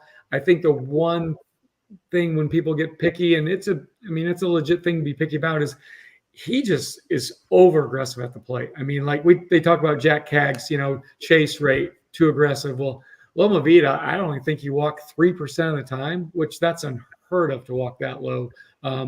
But again, it's more approach. It's not like he's missing fastballs over the meat. And he's a catcher, so he doesn't have to hit 280 with 30 home runs. I mean, I really like the pick. He's been my favorite guys. He's fallen a little bit since our preseason rankings, but we really never took him out of that comp range, which is exactly where he went. Well, when you're moving to potentially Vegas, I know they have not broken ground there, but Sin City, all the lights, the glitz, the glamour of Las Vegas. You get Nick Kurtz, big left-handed stick. And then the second round, you go ahead and take Tommy Tanks. what is that Bash brother action that the A's are going with? Because Tommy Tank's potentially a first rounder with mixed reviews. He goes at 40 with the A's. Yeah, they get a guy that fell. They got the best available hitter that fell. I guess the downside is you might have 2 first basemen there, but at least one's a DH and one's a first baseman. I just don't think Tank sticks at third. It's just enough arm, but he's got to go and get average. And anytime you're going and get something, it subtracts from your accuracy. Again, not that can be improved with better footwork and better transfer and better everything. A's got it. They got a hitter. They got another Bash brother up there, and it's hard to argue with what Tommy did in last year's World Series. He carried that team. I mean, a lot of guys stepped up, but Tommy was the man. And then I know we've talked about the Pirates doing stuff in the supplemental round. You just expect them to take that high school righty. I know it's a new regime there with Brian Bridges, but the Royals at 41 go to David Shields, the reclass lefty that DJ you got to talk to. I got to go see along with at least 13 million other scouts there in the Pittsburgh area at Mount Lebanon. What do you got after the conversation with David Shields, who the Royals take at 41? Well, I'm not surprised it's the Royals. I know they liked Whitney a lot from Idaho. I'm not surprised they took Shields. I would never doubt what Brian Bridges does in Kansas City. He was really, really good in Atlanta, and he's a sneaky good pitching cross-checker. This guy, a little bit different than Braylon Doty, who we really liked. This guy was serious. This guy's intense. He's super, super confident, and I think he's just velocity away from making a really, really big jump. So if that's the only thing you're waiting for, the Royals were clearly okay with it. I like that pick by the Royals. I'll dive in just from seeing him, and we're going to move on. Geez, the Rockies. Nice. David Shields was ultra impressive. I got the one look. His field, he threw, his bullpen was on the side. It's hard to describe his alleyway bullpen with like fans right on top of him on either side. It was such a Northeast thing. Like I remember not having bullpens, but he rolled up to the game, and like the swagger that was walking, it was like, that's the guy. And there's dudes have come through Mount Lebanon, right? That there are multiple big leaguers. It's a really good school, great coach who his head coach was outstanding. But like this was the dude, and he was a junior. He reclassed up, one of the younger guys. Yeah. Another one because of the mono. They got him at 41. This kid easily could have been a top 15 pick. Like if he doesn't get mono, we might be talking about him in the top 10. And there's no doubt he was signing. You could just tell talking to him, his maturity level. He's an athlete. You know, he talked about when I asked him what's a great athletic memory, he went right to now Mount Lebanon High School. That's a huge high school, and Pennsylvania is a huge football state. He was a high school freshman quarterback, and they're like, here you go, young man, take the ball. And he went right in there. So when he's just, I really like the way his mind worked. Yes, his velocity fell a little bit short this year, but you have to be willing to swallow something, whether it's a strikeout rate or Breck, we're talking about strikes, can't throw strikes at times. You're going to swallow something down in this area. And if the only thing you're swallowing, which seems to be the easiest thing to teach these days, is the velocity, and you're getting everything else, you got to believe that the Royals are really excited about this one. Speaking about exciting, can I jump in over the top here, Shooter? I'm excited. Yeah. How about the Rockies putting together Jared Thomas? I mean, let's get 2 hitters. Let's get a big arm. Let's go upside here. I mean, Condon is what he is, but like upside with Breck, upside with Thomas. Man, there's power there. He's lowering the swing miss. He played first base at Texas, but he's actually, from what I hear, I've never seen it, but he's a better defender in the outfield, and he can play center field at 6'2", 190 pounds. I mean, great pick, really good pick. We'll get Shooter started. This was our click to pick here, Syfe. Man, go Rock. That was our guy. We love Jared. Like I just love his pitch recognition, swing decision. Like he checked a lot of boxes in high school that I loved. The next 2 though, I was talking about the SEC at all these guys. This is usually the time historically the ACC guys start going, and you start seeing the class. So Shields, Miami, Bonnemer and Dickerson back-to-back, 2 UVA recruits. Bonnemer, the Sox, which again, I mean, played for that Sox team at area codes, Midwest guy. You got to see him DJ. He and Dickerson, oh man, I thought they were going to end up at UVA, but tough blow there in Whoville. But And this shooter for years, as rough as UVA has had it on the mound. Now they're not going to have it rough anymore because their new pitching coach the last few years, he's very, very good. They have done a great job with hitters, and major league teams pay attention to this stuff. And now Bonnemer and Dickerson aren't showing up. So really nice picks there. Let me see. Who else did that? So Washington gets Dickerson, nice pick. Chris Cortez to the Angels. Do you think Chris Cortez could go right to the bigs? Do you think I could just throw him up there now? Who's our guy from Arizona? They did the guy from Arizona a couple years ago. They sent him right to the big leagues. What was his name? Stuff-wise, when you're 96 to 100 and you have an invisible slider, certainly you can go right to the big leagues. I think he's got to just polish up the command and the consistency. But, huge arm, not the biggest frame, but 70-grade slider, 80-grade fastball, probably plays more of a 60, but it's got some good sink to it. Here we go with the huge arms. Let's go. I got to give a shout-out to the Jersey guys. This was a really it turned into a really nice year, but it was a lot of conversations. Dan Valerio, TJ Hunt, my brother, like who's the top dog? It was always like Luke Dickerson. Now these other guys are about to come off for a lot of money, I would bet. Message, Lavonis, eventually Will Kirk, if not in 3 years. It was always Dickerson. So I just want to give that shout out to those guys. They'll know what I'm talking about. Cortez. Shooter, you say that all the time. I love that. And I wish major league teams knew that. We talked about Theo Gillen. These guys show the really, really good ones show it at a young age when they're high school sophomores and juniors. And clubs got to remember that stuff. So I like hearing you say it about Dickerson. Well, I'm sure that the Rockies Texas guy, I'm sorry that I'm so bad with names, but like at area codes, Jared Thomas was outstanding. He was like my favorite hitter there. He tracked everything. They were facing big arms. He was on everything. He was just kind of slender. And similar to Lavalette, is it Jace Laviolette? How do you say his name? Lavalette? Oh, Jace from Texas A&M, Laviolette. I do better. But like both of them were like listed as first baseman. And I was like, hey, these guys are like pretty athletic. And like they kind of have hands. We could easily move them to the outfield. Like, why are they just pigeonholing them in at first base? So the same way Jace will go next year. Good to Jared Thomas. The Mets. Does this feel like a deal here with Santucci going to the Mets at 46? Like maybe they have extra here? I'm not sure it's a deal. It may just to me, he was a first round arm talent. Okay. But he has an injury history, so that's probably why he fell. But it's up to 96, maybe touching 97, big league slider, left-handed, strong physical guy. But again, I think the injury history may have just held him back to go where he went. How about anybody paying attention to Sloan here? Still on the board, right? You know who's paying attention is the Wake Forest pitching coach and the rest of the Coach Walter. We've heard that people are trying to push him down here. Well, he's being pushed enough. At some point, somebody has to pull it and pay him. So that's where, ironically, the Pirates are on the clock here, but and the Guardians are on deck. So who has money is where you start looking. The Rockies at some point. That is interesting that he's still out there. And there are some other big arms that guys is this DJ, you tell me, like you don't have to give any you don't have to incriminate yourself in any way. How many deals do we have coming up? Like something's being worked. Hey, we'll give you this $3 million. We'll give you $4 million. Like where's the Brock Porter deal being done?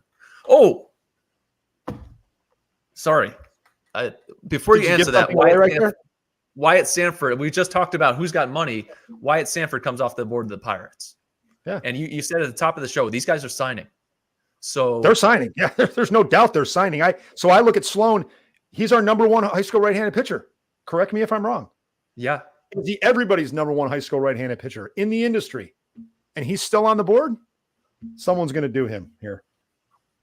Sanford coming off here. So you got Griffin. They went 3 high school guys. So Connor Griffin to the Pirates, Levi Sterling, Wyatt Sanford.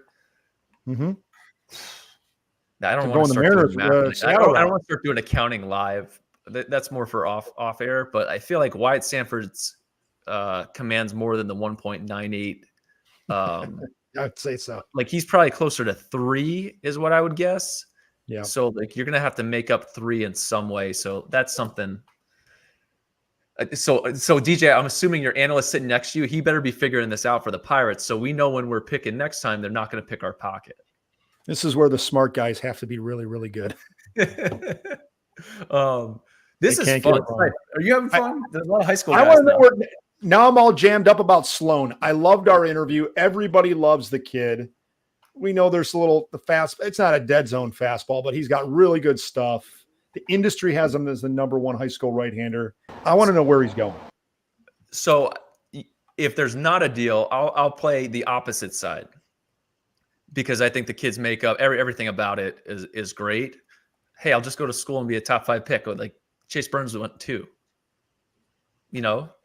I'll clean this up. But anyway, look at the guards going out and getting Jacob Cozart. Seif. Cozart goes at 48.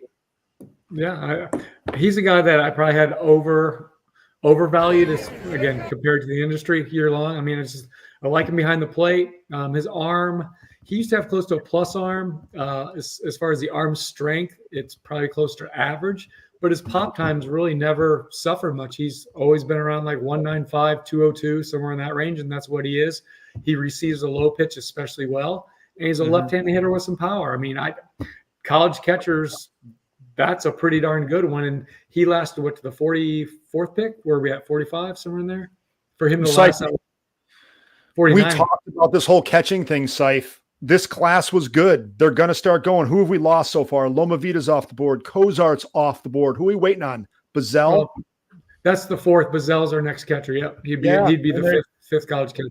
This is where they go. He was in the futures game a couple days ago. I was watching it. Drake Baldwin, really good. Missouri State, young guy. Wisconsin, Missouri State.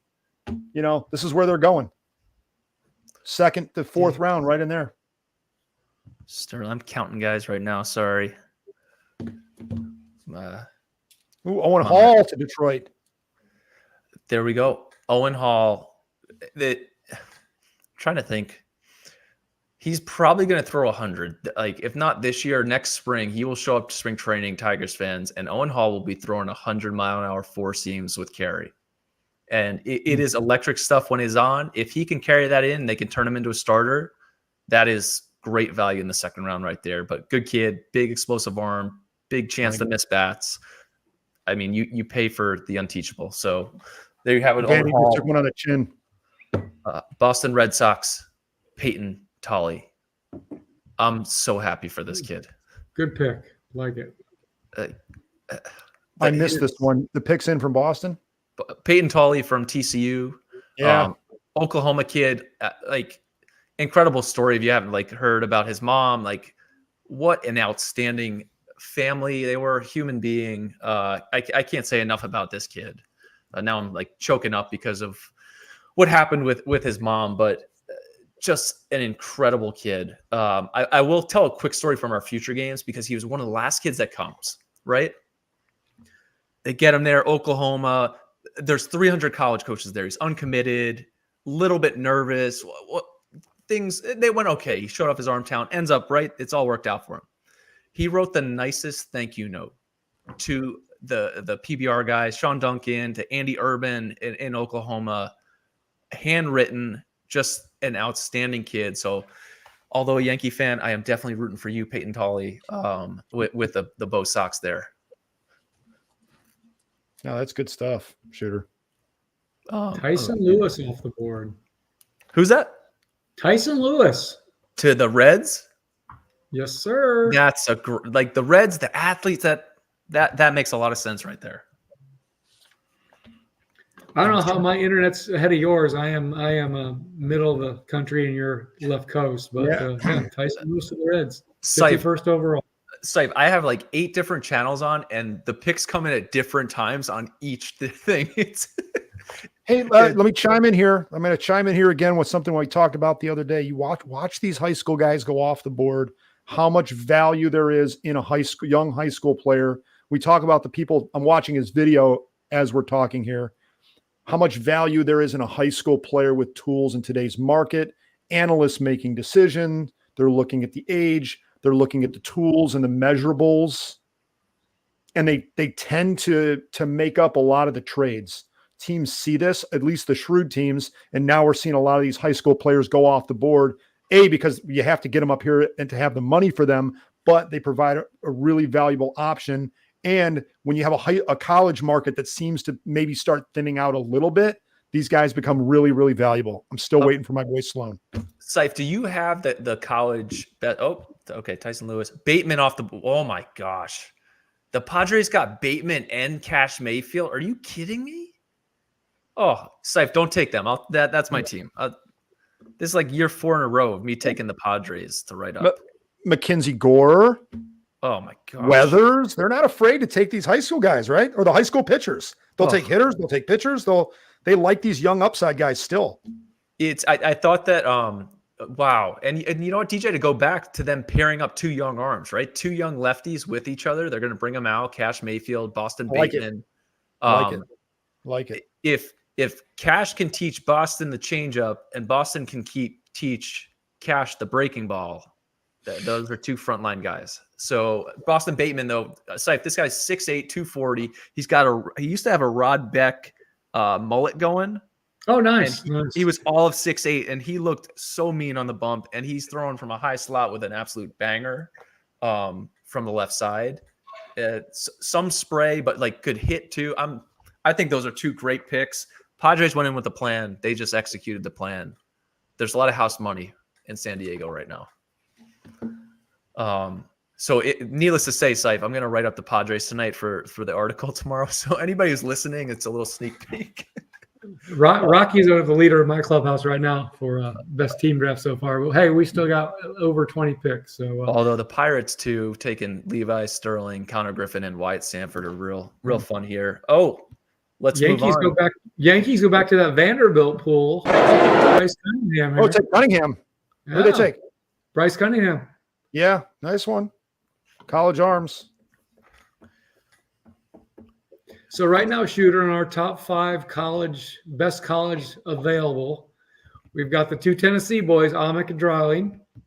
And then we have trio pitchers, Luke Holman from LSU, Ryan Johnson from DBU, and Ryan Forcucci from UC San Diego. I have Ryan Johnson feels like a Brewers pick, but I have about 4 questions for you here, Seif. One, a big question for us was Bryce Cunningham versus Drew Beam. Drew Beam's not off the board. The Yankees take Bryce Cunningham. So obviously the Yankees put the value in Cunningham. And now I've forgotten the other 2 questions I had for you. But Drew Beam, do we expect him to go soon?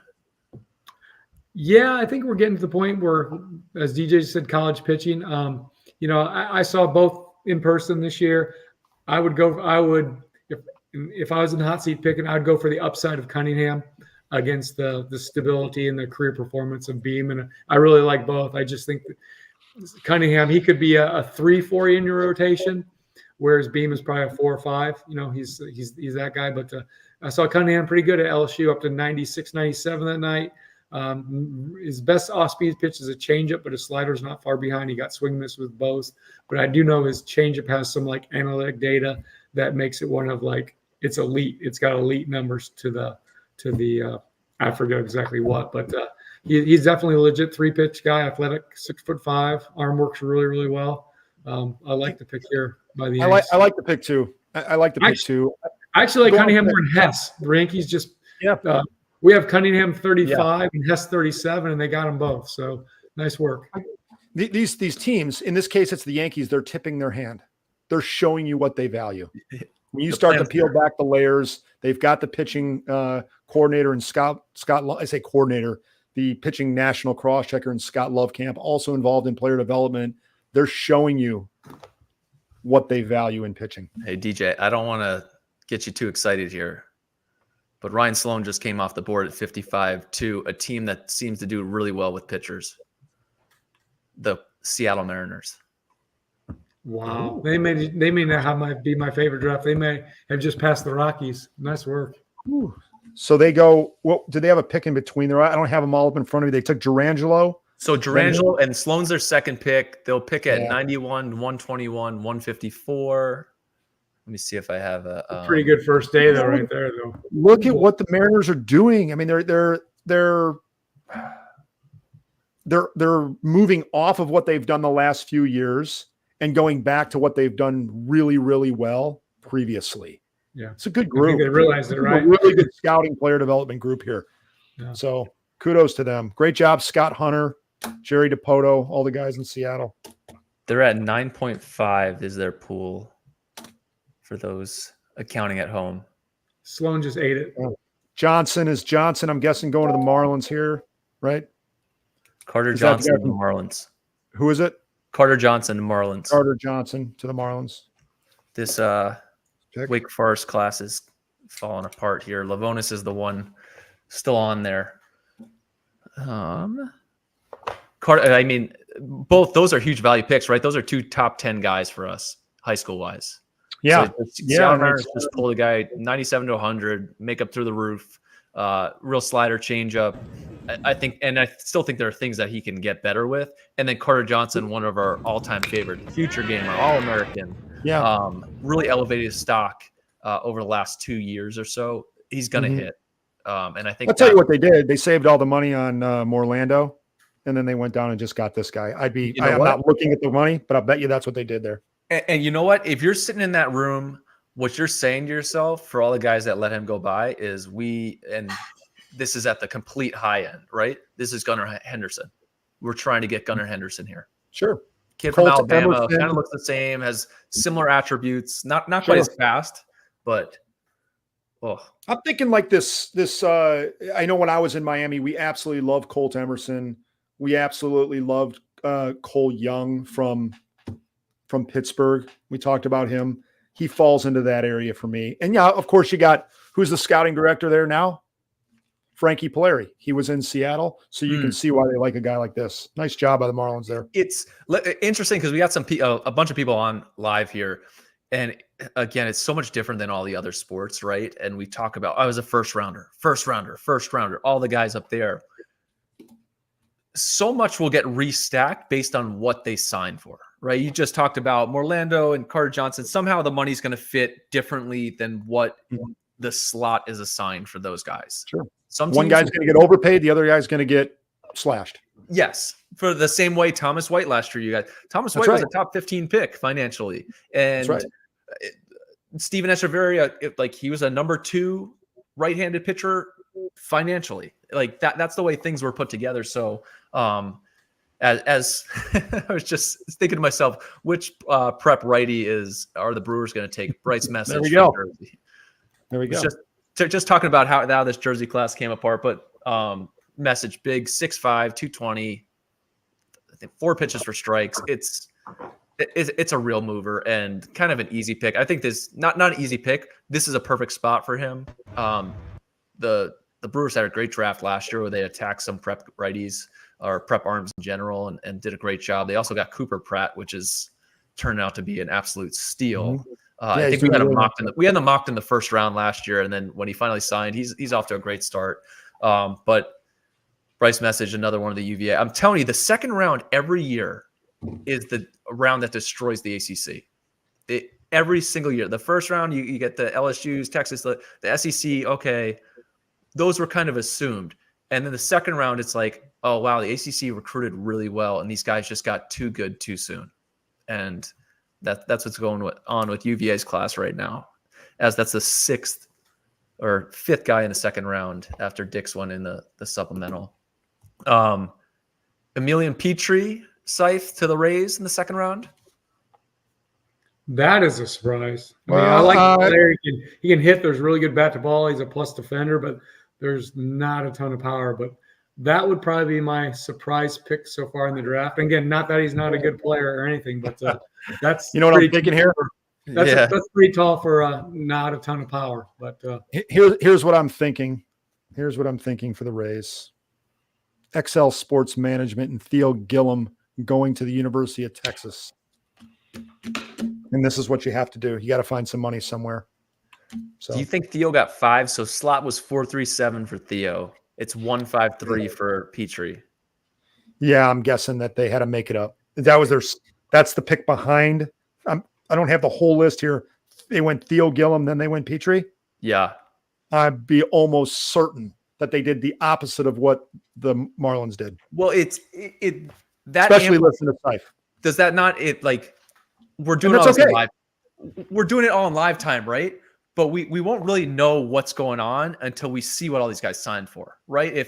if Theo signs for $5 million and Morlando signs for 3, hey, we know what was going on here. Oh, Braylon Payne cut a deal. Well, yeah, because Theo wanted $5 million. We weren't planning to, or the Marlins were like, no, we're trying to get more guys or whatever it may be. That's right. No, that's right. And when I hear Seif talk about that, it's not that this guy's not a good player. I don't want to say that. I don't want to demolish. No, he is a good player, but they took him up here after they take a guy like Theo Gilliam. It sounds to me, and you don't see this guy's name anywhere in mocks.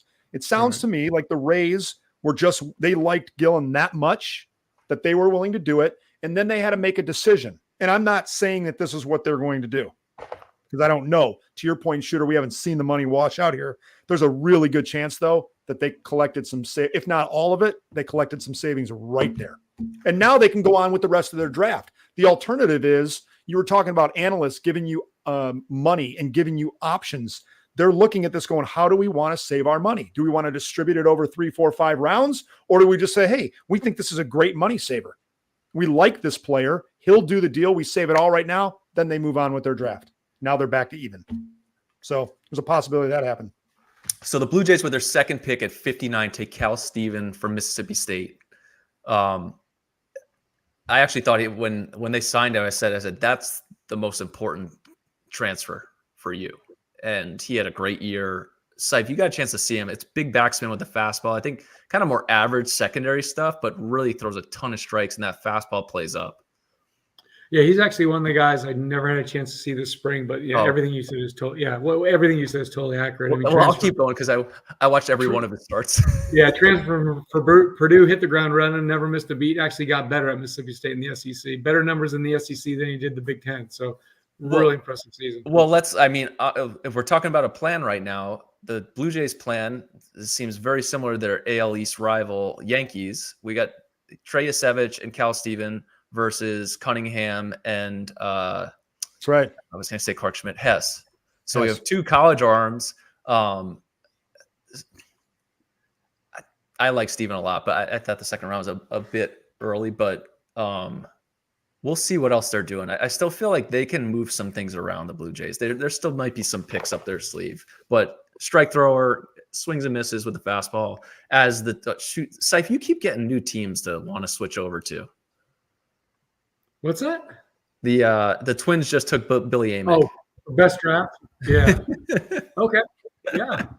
He fell a little bit from where I had him, but no, that's. Well, let's stay on Billy Amick because look to the Twins. The Twins got a plan too. Kalen Culpepper, Kyle DeBarge, Billy Amick. Those college bats, infield bats, all right-handed bats. That's a twin. That's a Twins draft. Royce Lewis. Carlos, what's the shortstop's name? Shoot, from the Astros. But anyway, what do you got at Amick as the Orioles pick comes in here? They're flying fast now. He was a solid middle of the first round, somewhere around 20, pick number 20 overall, halfway through the season. Had his appendix removed, and was just really never the same player after that. So I think there's I think it's a sneaky good pick. Fell to 60th. I think he is the guy for me. He's the guy he was the first half of the season. He's not the guy he was the second half of the season. So for me, they got a late first rounder towards the end of the second round. So great pick. And I think he sticks at third base. I think that was the big question mark with him was, can he stay at third? I think he stays at third. It's going to take some work, but from what I know, he is the working type. So yeah, very, very another great pick by the Twinkies. How about this Orioles pick, Seif? I'm going right back to you. We look at the catchers in the big leagues. We talk about where they come from in the draft. This is a conversion type of guy, right? Ethan Anderson. Yeah, I mean, he was I think the Saturday catcher for Virginia. They had another guy that did Friday, Sunday. He went Saturday. So I think he's got a chance to stick. If not, he slides over to first base, but then he just doesn't have the pop in his bat. I mean, it's barely 50 raw power. So, you have a 10 home run first baseman, and those aren't too popular. But I think they, you're drafting him as a catcher. They would develop him as a catcher as much as they can. But he does have some versatility as well. He can maybe even run around left field. But, bat to ball, bat to ball guy. Maybe didn't have as great a junior season as everybody expected, but yeah, I miss that pick. You guys are getting ahead of me. I'm trying to do too much here with the best available board. Orioles being close to home. You know, they go down to North Carolina, then they shop at Virginia. Michael Elias didn't have to do a lot of driving around this year. Him and Matt Blood. Well, neither did the Braves at 62, where they take Carter Holton. One of my favorite thing about the Braves is how they like value the homegrown guys, or like not the homegrown, but like the in-state, local, almost definitely a Braves fan growing up guys. But Carter Holton goes to the Braves. And then the Phillies, we were just talking about the Phillies, right? They took Nori in the first round. And what do they do to pair him with? Griff Burkholder, prep baseball All-American back in Milwaukee, kind of astronomical guy. Seif, you were the one who really put me on him with what he did at East Coast Pro. You walked away like, hey, this guy had a good showing. We kept following him. Big metrics, 6'2" runner, looks the part, square shoulder. Comes the All-American game. The metrics are all there. Comes the Super 60. I thought the swing looked better.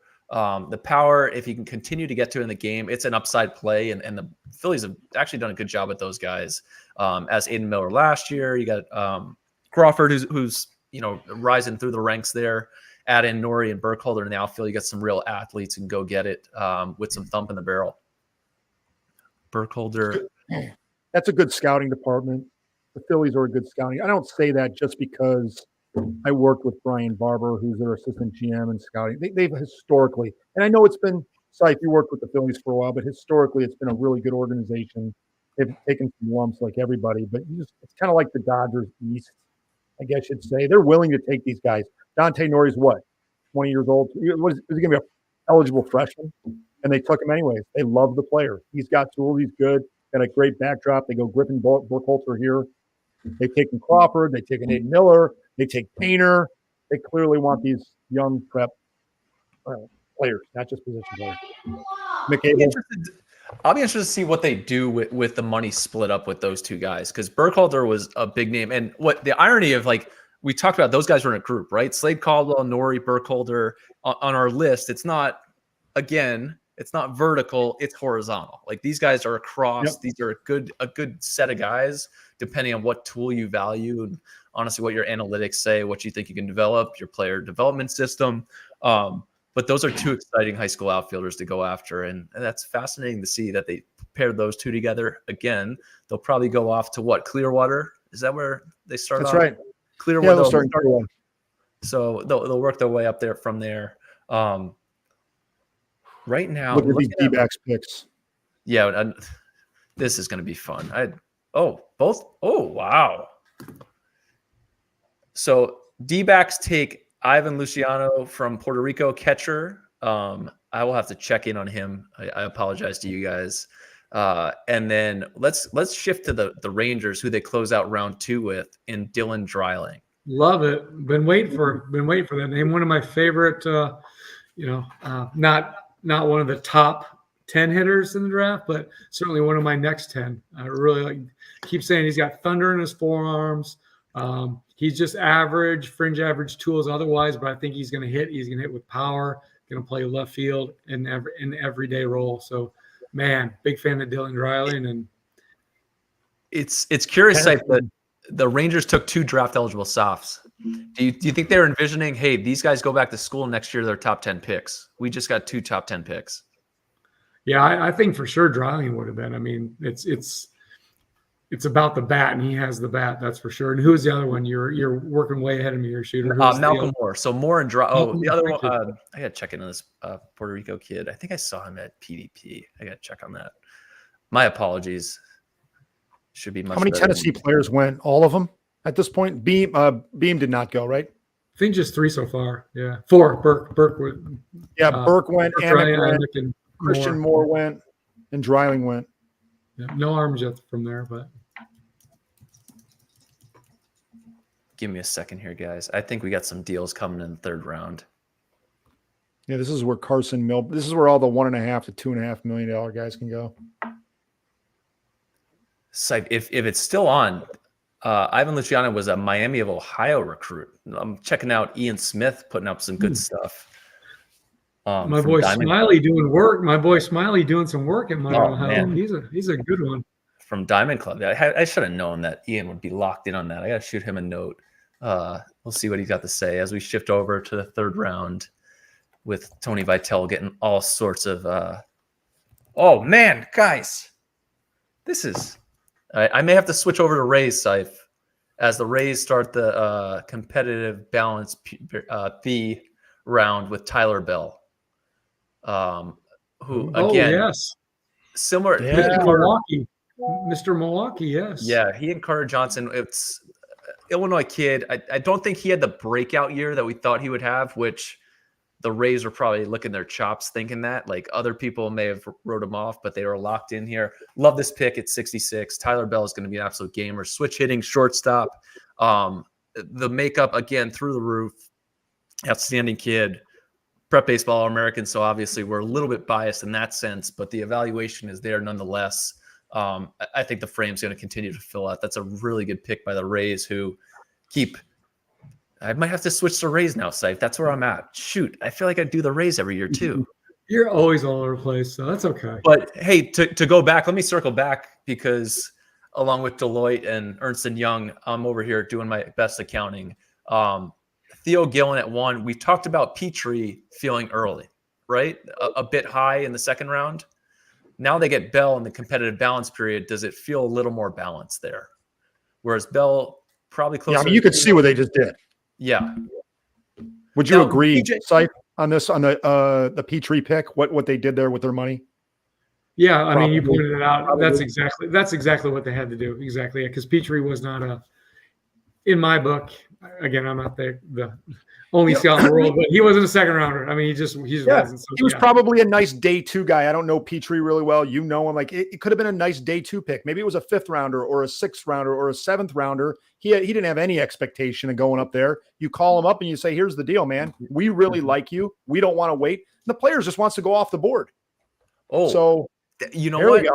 I would have bet $1 billion that Chris Livonis was going to go to the Brewers, and he comes off the board at 67. I don't know. It just like metrically, the way he moves with what they did last year with all the prep guys this is a very Livonis area. Again, it seems like this might end up being one of the best Super 60 historically and financially. With Livonis coming off the board here, Tyler Bell.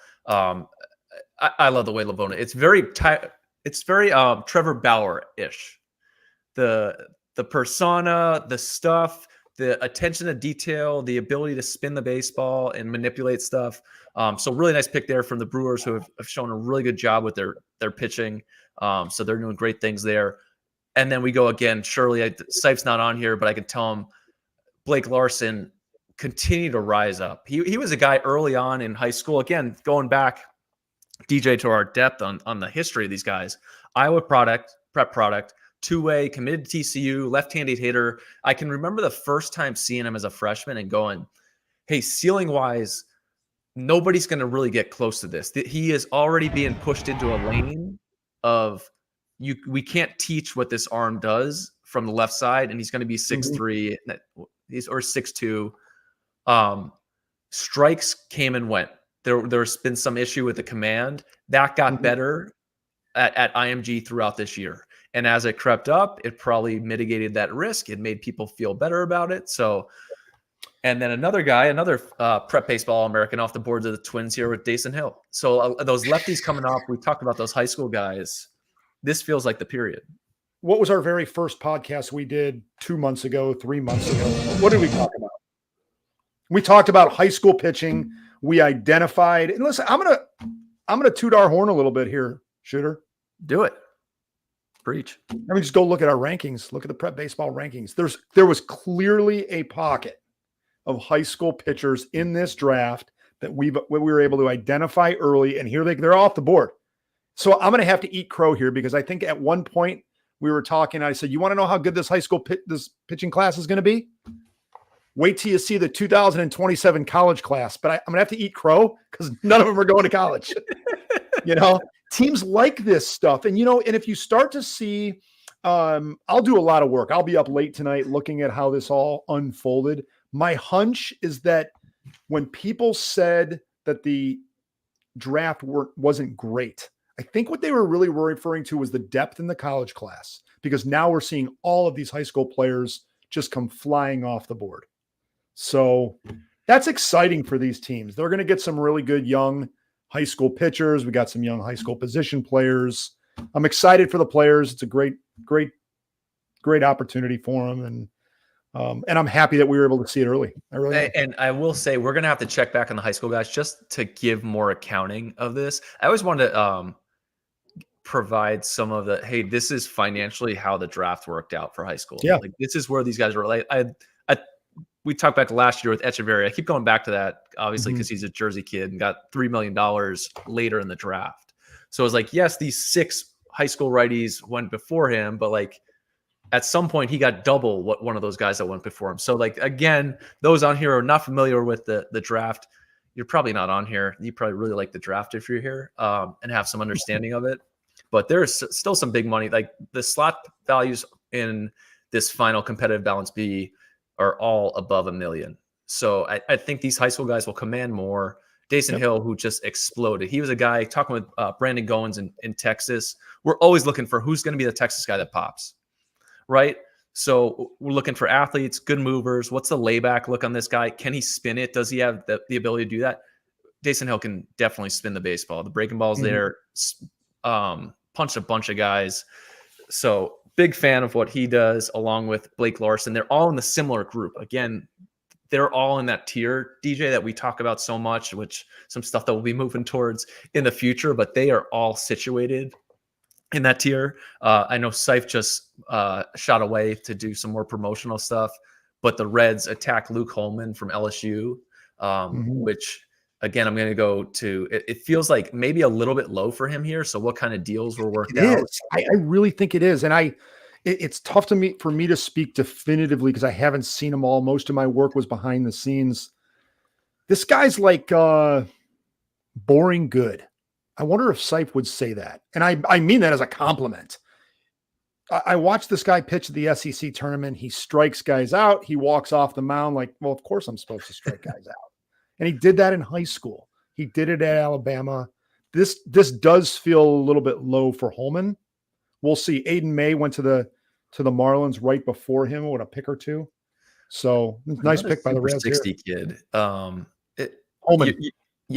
Holman, Super 60, kind of did not have a great senior year in high school. Sprayed a little bit throwing hard.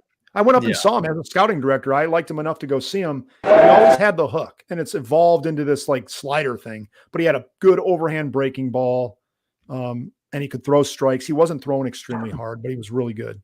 So. Oh man, the Tiger. You know what? I'm going to be super wishy-washy with this, but I think I'm back. I'm thinking about the Tigers, Ethan Schiefelbein, who just had absolutely dumb video game numbers for Corona, who was the prep baseball national champion this year. So he goes in the top at 72.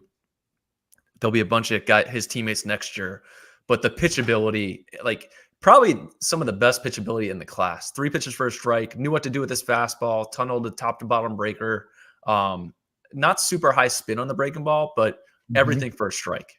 Starter profile, pretty wiry, thin, but athletic, hitting their lineup. Another guy who is at that West Coast pro case.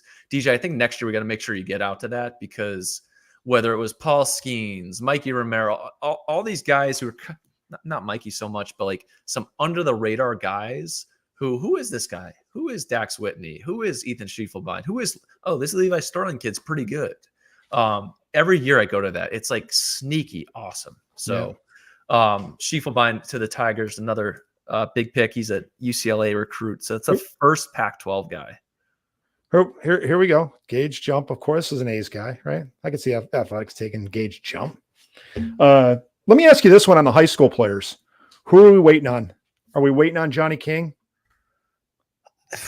I would say we're waiting, but I think he's done. Like at this point, Johnny King has a chance to be top 10 pick in 3 years. You know, if he performs and his stuff continues to grow, obviously. I'm looking at all the high school guys that have gone at this point. He's sticking out like a sore thumb here. Let me look at our board. So Schmidt, obviously, Kuhns is still on the board, right? So Cale Fountain's still on the board. Big Yep. for LSU, right? Charlie Bates withdrew his name to Stanford. Connor Gatewood's still on the board. I'm looking just at the pitching. Shields, Tegan Kuhns, Trey Gregory,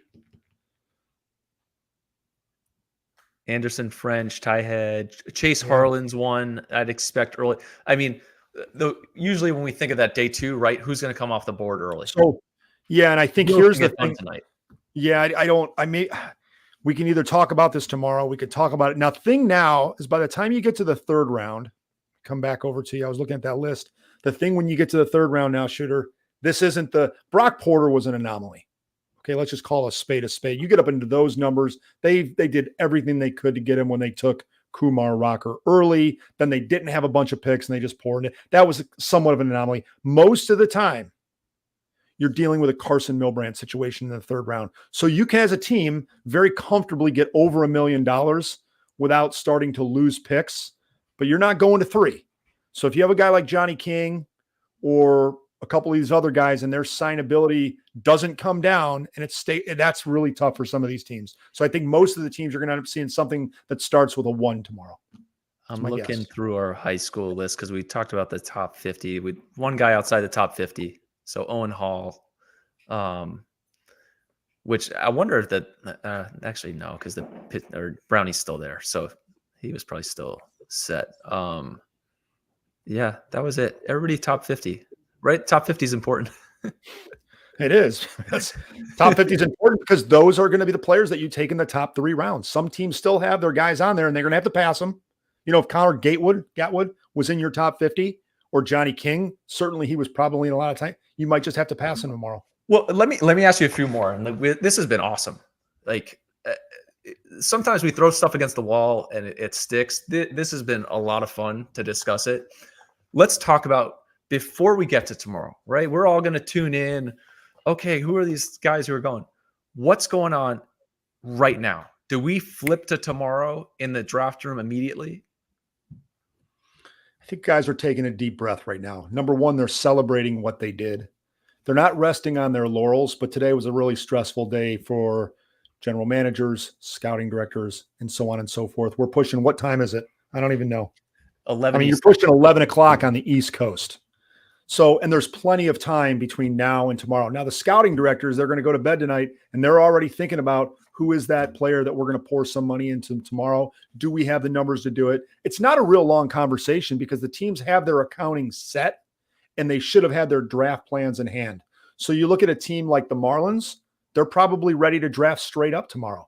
They took some money from Orlando. They gave some money to Carter. They probably broke even with the Aiden May from Oregon State. So they're probably ready to go and start drafting straight up tomorrow, just a guess. Other teams probably aren't in that situation. So they'll get it worked out tonight. There's probably going to be some agent calls depending on where they are in the country. But as soon as they have their coffee tomorrow morning, they're going to be right back on the horn with these agents trying to get the guy that they really – and you have to take the guy you want tomorrow. You can't wait because everybody's looking at the same board. Well, and it goes fast tomorrow. It goes really fast. What about agents? How many calls are they making? What they're talking to their client, right? Will you go this? We probably get this. This team has this. I think there's more reevaluation on that side than the team side. Unfortunately, there's some hurt feelings tonight. And these agents, while a lot of them do a very, very good job, if they created an expectation for their player and they didn't come through, now they've got to deal with a family who, what do we do now? We really wanted to sign. We misplayed our hand. How much are we willing to come down? And make no mistake, signabilities are going to change overnight.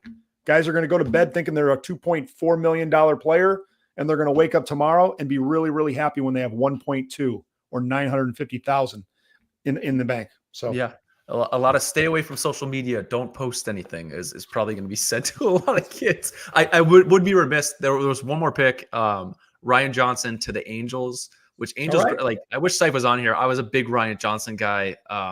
That COVID Lake Point area codes. I loved Ryan Johnson. Kind of quirky, but it's some big time stuff. Doesn't fall far from the tree. We drafted his brother, MD. Oh, did you? I didn't even know he had a brother for a few years. Yeah. Texas kid. DJ, what else you got? Anything else you want to throw in here before I start writing? I'm ready to kind of dive. Once we get off here, I'm ready to dive in and see what these teams did, and we'll circle back tomorrow and look at what some of those targets can be and see if some of those high school guys can come off the board. And tomorrow, it's tough for those scouting directors. It's going to move really, really fast, and you got to be prepared. Get some rest, boys. Finish up. Don't kill the spread. Get some water in you. Get those 10 toes up. But awesome stuff to all the areas. Shout out to all the area scouts for all the work that they put in for this. Like, seeing it all come together, and the guys who got players today, congratulations, because I know how much work goes into it, and to get rewarded, you can get a player. So congrats to all of you. Tomorrow's a big day. Tomorrow's a big day for the regional cross checkers out there. They've got to step up. They've got to help now you got two different organizations. You got the model teams, and that's what they're going to do tomorrow. And then you got the picking teams. The picking teams, regional cross checkers have to step up tomorrow. They have to be good for their scouting directors. Because to think that a scouting director really knows the guy in the 5th or 6th. You've asked me this question before. Yes, I do know intimately the players that are in top 50 to top 75. Those regional cross checkers have to be really, really good tomorrow. Big day for the lieutenants. That's right. Anyway, thanks for joining us here live. For all the people who are here, this has been a War Room Live special. We'll probably have to do this some more in the future. Hey, maybe we'll do it tomorrow. We're not sure yet. We got some stuff to put together. But shout out to Rhett the Jet, Drew, all the producers in the background, Salute, 224. This has been the War Room. We'll see you guys next time.